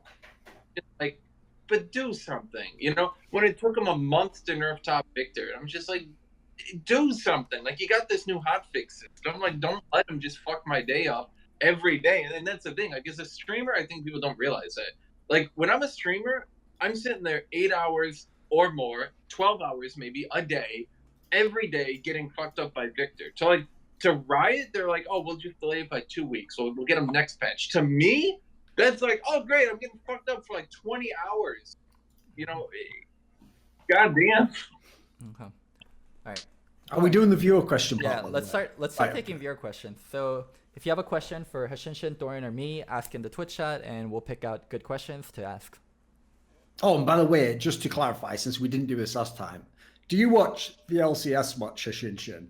Not as much as I used to. I mean, I tune in enough that I feel I have a general idea. Sometimes I get wrong because I don't watch enough. But so along those lines, don't go too ham with the questions on like being LCS related. Like, you can ask a general one, but don't ask him like some specific super detailed thing that he might not know about. Look at saying like, oh, they stopped picking at the end of the tournament. Well, I had actually not watched the last sets because when the huge upsets happen, I know, well, if an upset happens, generally speaking, then they're just going to stop the team that caused the upset, Like, they didn't get to that stage by being good. They got to that stage by randomly getting ahead. And people say they earned it. Okay, they earned it, but it does mean the next games are going to kind of be one-sided. Of course, yeah. It's a very famous reason why analysts sound like they don't like upsets. It's not really because they don't like upsets. It's because upsets make the later games worse because eventually that team goes down to their normal level and then they get shit-stomped by someone way better than them. So it actually ruins the bracket, sadly. So for the last couple of games, especially the finals, I think it was almost all the semifinals and the finals I didn't watch because I was just like, these are just going to be stomps. And they were all... They were all 3-0s, yeah. Okay, so one person asked how, the top streamers become kingmakers like we talked about earlier, and they asked it specifically toward Hashinshin, but I'll explain a little bit on it. So Reddit front page, everyone votes, and whoever's on the top, whoever gets the most upvote goes to the Reddit front page. On like YouTube, whoever gets recommended the most and people watch and is like a trending video gets on the front page. For Twitch, whoever the biggest streamers decide to host get to be on the front page. Like they, like streamers like PewDiePie, streamers like just the biggest streamers, whoever, like hosting is so fucking powerful. Like they can artificially put someone from like on the bottom of the page to the front page and get eyes onto people. So even if your content is great, you might not get noticed if you don't get that artificial boost. That's how like the bigger streamers can become kingmakers. Yeah. But what is the question? They wanted us to elaborate on that, and they wanted to ask. They wanted to kind of know what the mechanism was to how you become one of these people. Yeah, and that's something you'll definitely notice that in the league community is just, you know, anyone who gets popular suddenly is just rubbing elbows with the formerly popular people who are just trying to, you know, I guess consolidate the viewers is one way to put it. Yeah, I mean, it is almost like cartel. Like, what is it? Like, popular people help other popular people. Because yeah, I mean, I'm not trying to put this like huge, overtly negative speech. Oh shit! Now you're cutting out. Hello. Hello. I think we're still here, mate, but yeah. Maybe you liked it a little bit. Are you there, Hashinshin? Like, we can see you, but I don't know if we can hear you. It's going to go like Cloverfield now. Like, his blood will just spray across the ceiling. His fucking head will be like chopped in half or some shit. Damn. And then as you look over, it's fucking Blastoise. He was there all along. And his Q is overpowered as fuck in real life. He starts gushing fake sycophancy towards top streamers and pro players. Oh. That's his special ability, and it's highly effective. Until fucking Gary Oak comes in. Right, there you go. Right, it's back. I'm kind of back. Yeah, we can just hear the audio. Just the audio. That's fine. Because apparently my internet just shot itself. Okay, just the audio. That's fine. Yeah. We're talking about the big streamer stuff. Yeah. Okay. What quick rehash, I guess. Well, do you have any like explanation that you'd like to add as to how someone becomes like a big streamer? Because Loco was talking kind of like, you know, the political thing of where you got to sort of like suck some guy's dick and then he lets you in his crew and then he promotes you and then you play with him and then it's like, oh my god, Tyler 1 versus Hashinshin. Oh, I can't wait to see this. And then everyone's going crazy like some shit version of the real world or something. So yeah, how do you do that? At least for me, there were a couple of things that went into it. Number one, a lot of people kept voting me to the front page of Reddit, seemingly to try to attack me. A lot of the times it was like, this will end his career now. And a bunch of people would go watch my stream. And this plays into what Thorn would say, is that they go to my stream expecting like, oh, he's going to be so toxic, chicks like it was in this video. And then they end up being like, actually, I kind of like this guy. I'm going to stick around. And that just kept happening over and over and over. The most ridiculous thing. And the second thing,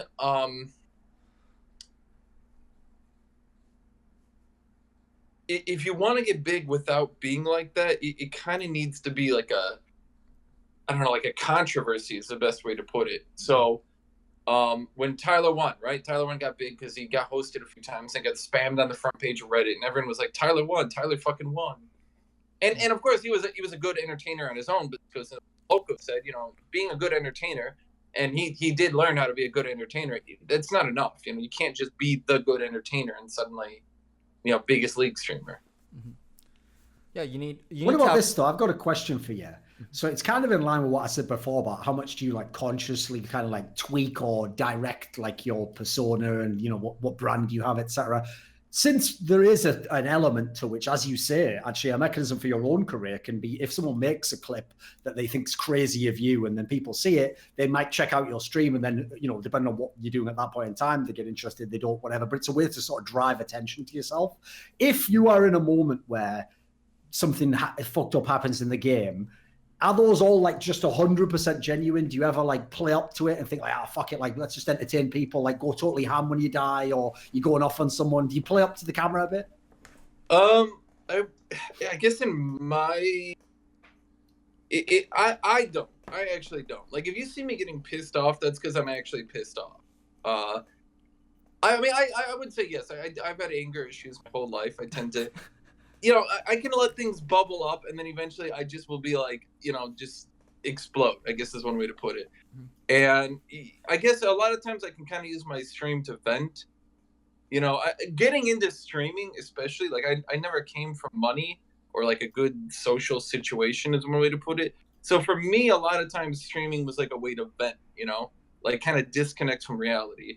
And lately, a lot of people have noticed, like, oh, I miss Hashinshin. And I guess that's just because, like, I don't really stream for the same reason anymore, I guess is the best way to put it. Like, nowadays I stream because A, I make money from it, and B, it's just something almost like fun to do, How long have you been streaming? Season 1 or 2. You've been streaming since that long? Holy shit. The thing is, I would quit very frequently. Like, I would just be like, back in season 2, I was actually a bigger streamer multiple times, and I would just quit, and I would just be like, I'm done.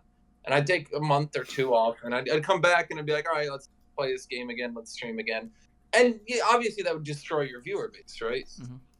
And that happened all throughout season 2, season 3, into season 4. It was season 5 I started to take it like more seriously. Like, what, let's make money off this. Mm-hmm. Didn't really work, and I was actually just gonna be done. I was like, oh, I gave it the old college effort, whatever, fine. Season 6, I started to get up to, like, I went from like 200 viewers back to like 800, 1,000, which is where I used to be in season 2. So, and from there, I said, screw it, let's just go with it. Season 6, 7, 8, I just kind of said, okay, it's making money, beats everything else I could do. Let's go. Dorian, one question is, why don't you stream?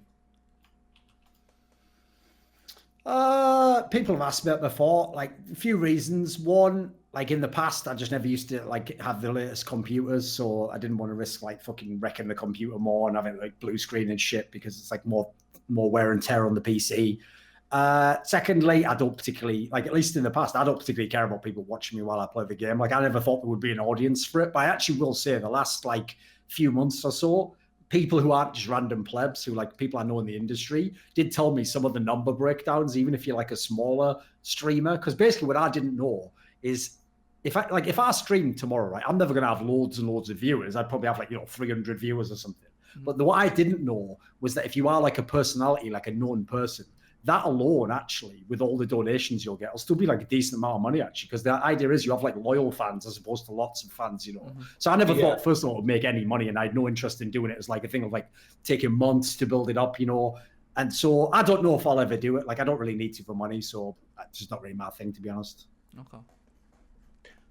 Yeah, that's actually something a lot of people don't consider, is that even if you're sitting at 200 viewers, if you've been streaming and you have 200 viewers and you have a loyal audience, set up your YouTube, and you have the YouTube income and you have the Twitch income, a lot of people don't realize all of a sudden that makes you a living.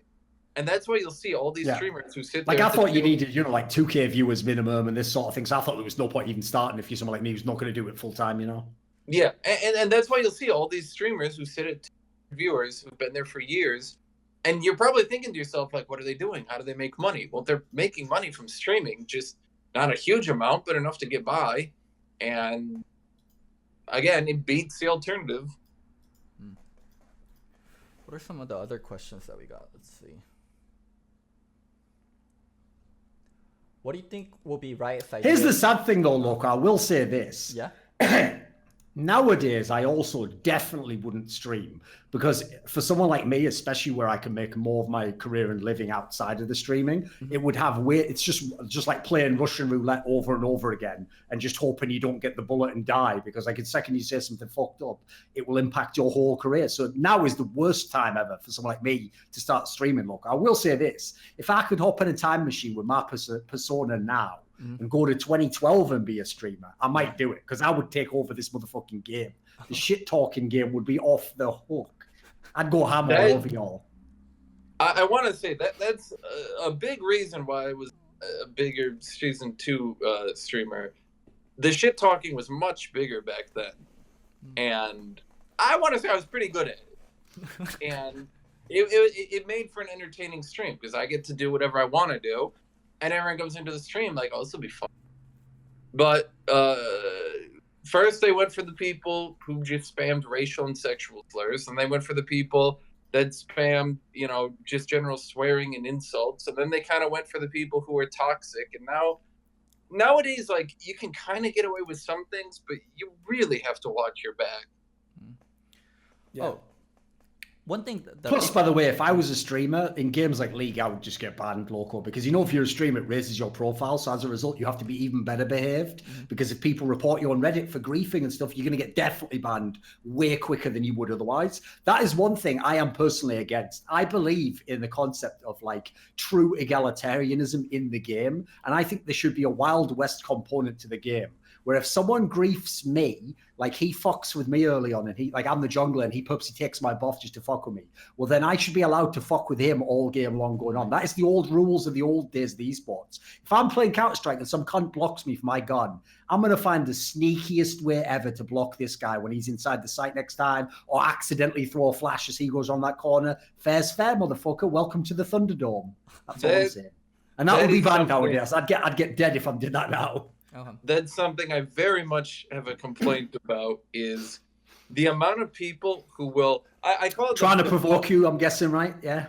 The poking and prodding method, where it's like the jungler comes to your lane and takes your candidate. Like they just come and smite it. It's like technically not trolling, like technically not reportable. Oh, fuck soft ending. People soft end so much. What if it like, oh, this person like fucked up, I'm gonna soft end this guy. It's like, no, but this is another thing, Loco. I mean, you probably don't get it as much, but like Hashinshin, people like you, let me think. LS has got to be an obvious one. I will dominate, cause people know you for having gone ham in clips where you got really annoyed. I can already tell you it's the same as being a player in professional sports who gets a lot of technical fouls. They end up getting even more technical fouls because the other team then knows, provoke them as much as possible. Like every time they're getting annoyed about something, talk shit to them, like try and fuck with them just a little bit. And famously, it's the same with streaming shit.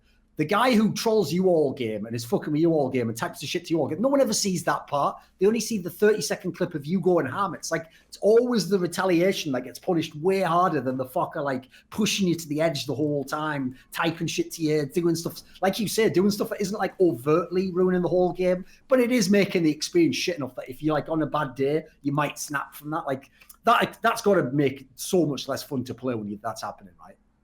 Yeah, that happens. The whole concept of soft ending, where you're not feeding, but you're not letting your team win. And you're not tryharding. You're very overtly trying to not let your team win. Like you're not showing up to team fights. You're engaging bad fights. You're kind of letting yourself die. Oh man. Oh, one thing I wanted to ask, because people are asking a lot about LS and Dom. Hash, dude, like, how big is your beef with them, or is it just like internet beef? Like, you guys are over it. Like, people are asking, oh, when are you gonna fight? I'm gonna be honest. I intentionally have never interacted with LS because I feel he is very, very overtly like trying to insult me for viewers, and I just don't interact with that. Dom, on the other hand, Dom is actually so. I don't want to say he's bad at what he does, but every time he's gone for me, I get more viewers. It's like he's got a curse where every time he's like, I'm gonna do it. I'm gonna really lay into Hashinshin this time. I get bigger because people are like, yeah, Dom, you're right. He is awful. I'm gonna go watch him be awful. And they're like, yeah, I actually like him. And then I get bigger. Have you guys like talked like outside of things, like stuff like that? I have talked to Dom a few times. Like I would say generally speaking, I feel like, and I've offered Dom this, like while I'm in LA, I'm like, Dom, just like, let's do something. And he ghosted me on that. Mm-hmm. But I mean, if he's up for it, I would do it. I don't really carry a grudge on that. Uh-huh.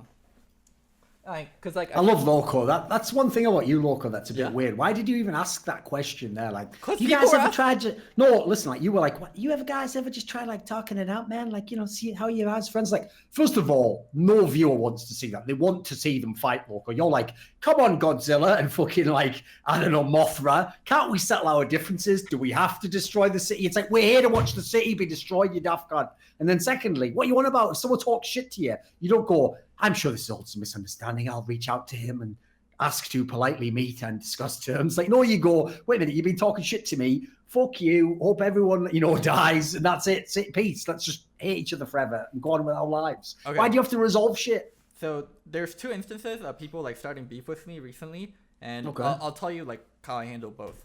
So one of them is like the LS and me, like during Worlds and like that stuff. Like when me and LS like actually started to have beef and actually things were getting, I felt like heated, and they were like, it wasn't just like poking fun at each other. Like I reached out to LS separately, and then we talked because I felt like, I mean, we were both friends, and like maybe he was doing for viewers, maybe he wasn't, but I did that. So another case is like Night Blue. I mean, that didn't really work, but you know what? Yeah. I sort of saved your ass on that one, so whatever. You get to survive. You didn't really save my ass, like. You don't know what conversations I've had to have privately to pull your ass out the fire, mate. But whatever. I tell all of the guests, you know, listen, he's just like that, you know. Let him do his little thing, you know. Pretend that you care about all his stories about TSM and Bjergsen, and then, you know, we have a show. At the end of the day, LS will be LS. But for Night Blue, so when Night Blue started shit with me, like, I thought Night Blue was just so fucking fake. I know Hashinshin talked well about Night Blue, but he was just so fucking fake, and I felt like, yeah, this guy's just blatantly making up shit and being a fucking child. So I wanted to call him out on it and start beef. So yeah, I was kind of curious about how other people do like their online beef and like how real the beef between like Hash and Dom was, Hash and LS was, because like I would say, okay, the thing with Dom, right, is Dom goes way too ham. Like he makes shit way too personal for what should be a beef, right? So that's his fault. But LS, I feel like LS has just made it like it's practically his personality at this point. You know, it's like I hear so many times like, oh, you hear LS is shit talking you again. I'm like, it's like the third time this week. Is his stream just my stream? Can I get commissions from him at this point? Or so no, I do not on my stream. I will not talk about him. I will not do anything. I avoid it entirely. Like he's just such. I don't even know. I just avoid it entirely because I just feel at this stage he's jumping on the hate Hashinshin for views bandwagon. Mm-hmm. I don't know the best way to describe it though. I feel like Dom is just Dom. Like that's kind of how he is. Like he just does that. He's toxic. He insults people. He goes way too ham. At the end of the day, I feel he does kind of. Once he cools down, he like feels a little like he'll never say it, but I do think he feels a little bit bad about it. And he'll host me afterwards and be like, he won't mention it. Like he's not gonna say like, you know, you're welcome for the host, but you know, he'll host me, he'll do things, you know, et cetera, kind of like a like you know, that's just he's never gonna say he feels bad, but you can kind of. And Dom is like, I guess Dom's more human, and you feel like he mad at you because he got actually mad at you, and he's just like trying to make up for it by hosting you. Yeah. Okay. Whereas LS, I feel is putting on some fake fucking let's get me some views shit, which feels very cheap and ungenuine and stupid. Okay, what about this though? Like, if you don't like it when it's fake, if it's legit though, would you agree with me that you shouldn't do the Loco approach? You shouldn't reach out to me like, well, there seems to be a disagreement brewing here. I'll surely reach out to the young gentleman and find out what our actual feelings are beyond this. No, obviously, if it's like legit, you just blow it up, right? You do get all the viewers. Why not get paid for having an argument with someone? Sounds sick, right? Have some beef. Have people tuning in to see the drama. That's a good idea, right? I mean, I would say I'm a little bit between both of you on this one. There are some times where I'll like try to reach out to someone and be like, okay, you know, what's going on? Sometimes though, like people will just take it so, like they'll go like 100. Back in high school, okay, I'm gonna tell you this story, and this is kind of an analogy for this. Back in high school, these two people were fighting, and this one guy was like, "Oh fuck you," and the other guy was like, "Well, fuck your entire family." And that's how I feel some of these people are. Like they escalate so quickly to 100 that it's like, yes. Okay, fine, you know, go fuck this guy. Yeah, that's more my approach. I've already preferred that. Like, that's why I don't get Loco's approach, where he's like, you know, let's reach out to them. Like, what are you on about? I've got like 17-year beefs that are still going on. I'm waiting to see how they pan out in the end. Why do you live so... That's so petty. It isn't. No, the other person... Because the whole point is, Loco, I know you can't understand this, but some people just don't get along. It doesn't matter how much you talk, how many times you meet them, how many times you get one great conversation. Some people are just not meant to be friends. And so those people, fuck them to the end of time. Well, like, even if you don't get along with someone, like, you can, like, be civil. Like, you can talk to them and you can, like... Yeah. Like, see, that's why I'm kind of in between you two on this one. Like, I feel both the meritable points. Like, I can go with you know, the whole we're never going to be friends thing. But I don't think you have to, like, form a death feud for that one.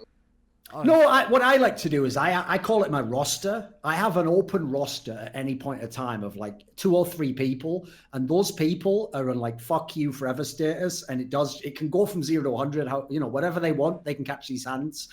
Those people, fuck them forever. And you can come off the roster if you like really sort of surrender to my terms entirely, like apologize, say you were wrong, like come to an enlightenment, road to Damascus type scenario. If you don't do any of that, then you stay among those people. But I also keep the roster limited. You know, I can't start hitting like 10 people. I've got to hit like 2 to 3 people with all my heart and with purity of intent to it, and never give up the true damage that they've attempted to do to me. And I will destroy everything and burn their village to the ground. Who's your roster right now? Just keep it.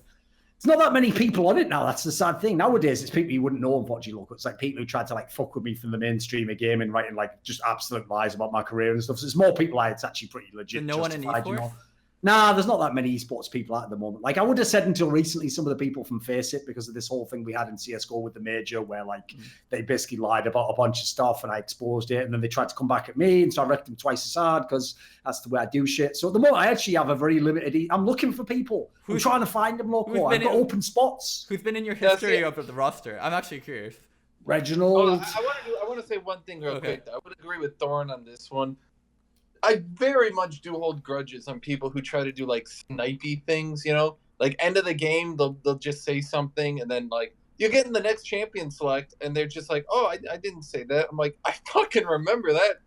You know, I know exactly what you said. I know how you feel. We're not friends. Sorry. So Reginald, who else in your roster? Oh, in the past we meet. Yeah. I mean, if we're going way back, let me think. The first one's Carmack. That's the person I told you is like the 17-year beef. The guy who was one of the heads of IEM. Yeah. That's from back in the Quake days. Reginald's obviously up there. The entire nation of Poland. Let me think. There was like a Brazilian CSGO team who tried to fuck me a bit. I put a lot of them in their place. The problem with this, here's the problem, Loco. The reason why my roster gets depleted is because I keep winning. These motherfuckers keep... This is what I was trying to get to, Loco. You're not winning. You're being more petty. Like, no, I'm winning. When someone apologizes to you, you don't win, Thorn. Like, you just become more petty. Because what you didn't know, that's where you're wrong. If they apologize, why did they get off my roster? Because I graciously accept their surrender. They come to me and they say, oh, you know, maybe I was wrong. I didn't do this. I say, well, you know what? It's nice of you to come to that realization. Let's be polite to each other and maintain a treaty. No, it means they grew up and they're like reaching out to you. Like that takes effort, and that takes like no, because they don't do that. No, that's not why they do it. They do it because I beat them. What the fuck? Once again, I feel like you both have points here. I'm sure there are both types of people. I'm sure there are people. Dwayne, you're not 14. No, I'm sure there are people who have grown up and been like, why am I beefing with Thorn? Yeah, there's a few people like that every now and then. Yeah. They're like, this argument is stupid. Okay, Thorn was wrong, but I don't care. I'm gonna just apologize anyway. Yeah. And then I'm sure there are people who are just like, all right, he's kicking my ass. Okay, yes, exactly. It's it's a mixture of both. You're right. There's some people who actually do just become cooler people, and that's fine. In which case, they're different people, so you can forgive them. But there are definitely people, Local, where it's just like, I'm not exaggerating. I'll give you a great example. ESL, massive company in the world. The main reason that they basically work with me now is because they were sort of like, oh, it's so much hassle. This guy just fucking criticizing us all the time. Why don't we just fucking work with him? Then he might stop doing it. So it's like, they were right. They were right in the end. That's a terrible lesson to teach viewers. No, it isn't. It's a great lesson to teach kids, which is that if you have leverage over people, you will fucking manipulate them to do what you want. That's a lesson, children of the world. Don't try and be fair to everyone. Don't think that if you just tell the truth, everything will go great for you. It won't. You'll be a fucking pleb caught in a machine of a system run by overlords of capitalistic nature you don't know anything about, doing all those games against you. You've ever heard that famous quote? When 3 people sit down, 2 of them conspire against the other one. That is the way of the world, children. Learn from me, not Locodoco. Otherwise, you'll end up a reamed out ex-pro player and coach, desperately hanging off the coattails of one of the most successful content creating phenomena of this century and generation. If you have leverage over someone, like, what is it? Like, fucking be gracious and like, help them. Like, don't use it as like a threatening tool against them. Like, what the fuck is wrong with you? If you have the scepter, rule, smash and crack a little peon fucking pawn's head in. You be like Genghis Khan, take over this motherfucking earth till about 1/10 of the people who exist are your DNA. This is not post-apocalypse. Like, we're living in the 21st century. What the fuck, dude? Like, you're trying to... I've just got a different perspective to you. I'm bringing back the old school. You're trying to drive civilization backward. Yeah. Like, what the fuck? Exactly. Like, the whole point of, like... Yeah. Getting older and like as like everyone helps each other, like everyone gets more, like no. What? I'm esports Khal Drogo. I'm not trying to do any of that shit. Khal Drogo died. Well, first of all, thanks for spoilers, and secondly, that's not the part of the metaphor I was referring to, obviously. Oh, god damn, Thor. That's got to be the end of this fucking show now. Yeah. Any more viewer questions us at the end? Oh my god. Hashinshin, any two or if there's no viewer, I don't think we'll take any more viewer questions. Hashinshin, anything you want to shout out? Any plans you have in LA? Anything you want people to know? No, not really. Okay. I mean, I kind of got here to visit the art museum. And it was okay. Kind of want to go back, but whatever. Okay. You should visit Santa Monica and downtown LA and stop by K-Town. Those are all great places in Los Angeles. All right. Doran, what's that sign? I heard that sign, Doran. I didn't say anything. What? You were like, I think you heard him or something. I mean, the idea that you're telling people to go to K-Town is fucking ridiculous. Why is it ridiculous to say go to K-Town? K-Town's because not everyone's a little weed motherfucker. Some people actually like other food in the world apart from just like, oh, look, kimchi. It's fermented, you know. Like, yeah, because people used to eat it because they were starving, so they had to put all the shit in a fucking pot and go, oh, we haven't got any fresh food. Can we get that shit that doesn't go off after 7 months? And y'all are eating it now like out of choice. This is the reason why I don't fuck with Eastern Europe. All the food there was when everyone was a serf who had no ingredients except some water, some cabbage and a potato. Yeah, I actually have money now. I can buy beef burgers and steaks and everything. Why the fuck would I eat that shit? It's like some dishwater. So anyway, that's you and your entire culture. No, go to North Korea, see the food there. It's the same shit because it's all garbage, isn't it? It's like, let's get some real food in this motherfucker. Get a New York strip or something. You dumbass, like Los Angeles K-Town is one of the best fucking Korean foods in the world, even sometimes better than Korea or comparative to Korea. So if he's fucking from like Chicago, why wouldn't he fucking go to LA K-Town and have decent Korean food? And the bars here are good too. Like, what the fuck is wrong? Like, I'm recommending him good things to do in LA, and you're fucking just trashing me for it. Like, it's not even just fucking about my culture. It's like what people like to do when they're in fucking like LA, and also especially for esports people. Plus, Loco, one thing I'll say as well as this. Admit it, right? You probably have a different experience when you go for this Korean food. Because Hashinshin's going to go there, walk in, sit down, order some food, sit there, eat the food, and go home. You go there with about 7 girls, 4 of them are streamers, 2 of them work for sponsors, 1 of them works for a team, 3 of them you're trying to fuck, but they don't know that yet. The other one you did fuck once, but it never worked out. And then one of them's the girlfriend of someone who you're friends with, but you're pretending you're friends with them as well, but secretly want to fuck that girl as well. No, you're trying to juggle this whole massive fucking like oh my fucking god! While pouring people soju shots. Could you fucking could you fucking take it out of context? I'll actually fucking tell you how it is. Come on then. I stay at home. I get a text. They say, "Let's go to GOM," and I fucking hate this bar called GOM. There's this fucking bar in K-Town called GOM, and I hate this bar for fucking multiple reasons. 1. Fucking people always start fight with me there. 2, a lot of my fucking exes go to that bar. And 3, people always get too fucking drunk. And you have that many exes in one town that they're just all in this one bar. It's just the fucking GOM is like a mixture of esports people and UCLA people and K-Town people. And everyone just goes to this fucking stupid ass bar. And it's just always so much fucking drama. Like, and I don't even fucking suggest to go to K-Town. And I fucking don't. Okay, here's the thing. Okay with Korean food, but I like In-N-Out better, and I like American food better. I like Mexican food better, and it's just when I go out with friends, it's just K-Town. It's like a really good central location because from downtown, from LA, from North Hollywood, from Marina Del Rey, it's the central location where everyone can fucking bunch up and go, and it's like a nice place to go out. It's not like I fucking want to go to K-Town. Oh my fucking god, you just make things the way they aren't, and you just We should have ended the episode 5 minutes ago. That's the end of the episode. Yeah, that's the end. You know, the thing I really appreciate about Thurin's insults is that, like, he starts, and you think, like, this is what the insult is about. Like, this is the subject. But he keeps going, and, like, it's like he starts climbing one mountain, and then all of a sudden he's on top of Everest, and you're like, how did he get there? Oh, my God. Oh, God. Doran, like, you know, I thought doing a show with like an older, like a more wiser person, I would learn about like the world, like how like Doran cultivates his relationships, like how he's on the show, and the only thing I'm learning is like be petty as possible and be a Grinch, like 24/7, 365 days a year. Like I thought it would be a positive, no, I would say I'm in between you two, really. I mean, like, I get both of your points. I mean, it really comes down to an argument in, what do you want to call it? Pragmatism versus, what is the other thing? It's just pure pettiness and, like, pure, like, Dorian, I thought success makes you more like welcoming and open of other people, and like you give back. Like you definitely giving back to me and other people, but it's just like I don't. Why are you so petty about certain things? Just the way things are, mate. Just the way things are. All right. Is that the end of the show? Hashinshin, any final We words? just ended about 5 minutes ago, didn't we? Yeah, I mean, I need to or something. Like, I'm about to die. Okay. Well, thanks so much for being on the show, Hash. No problem. All right.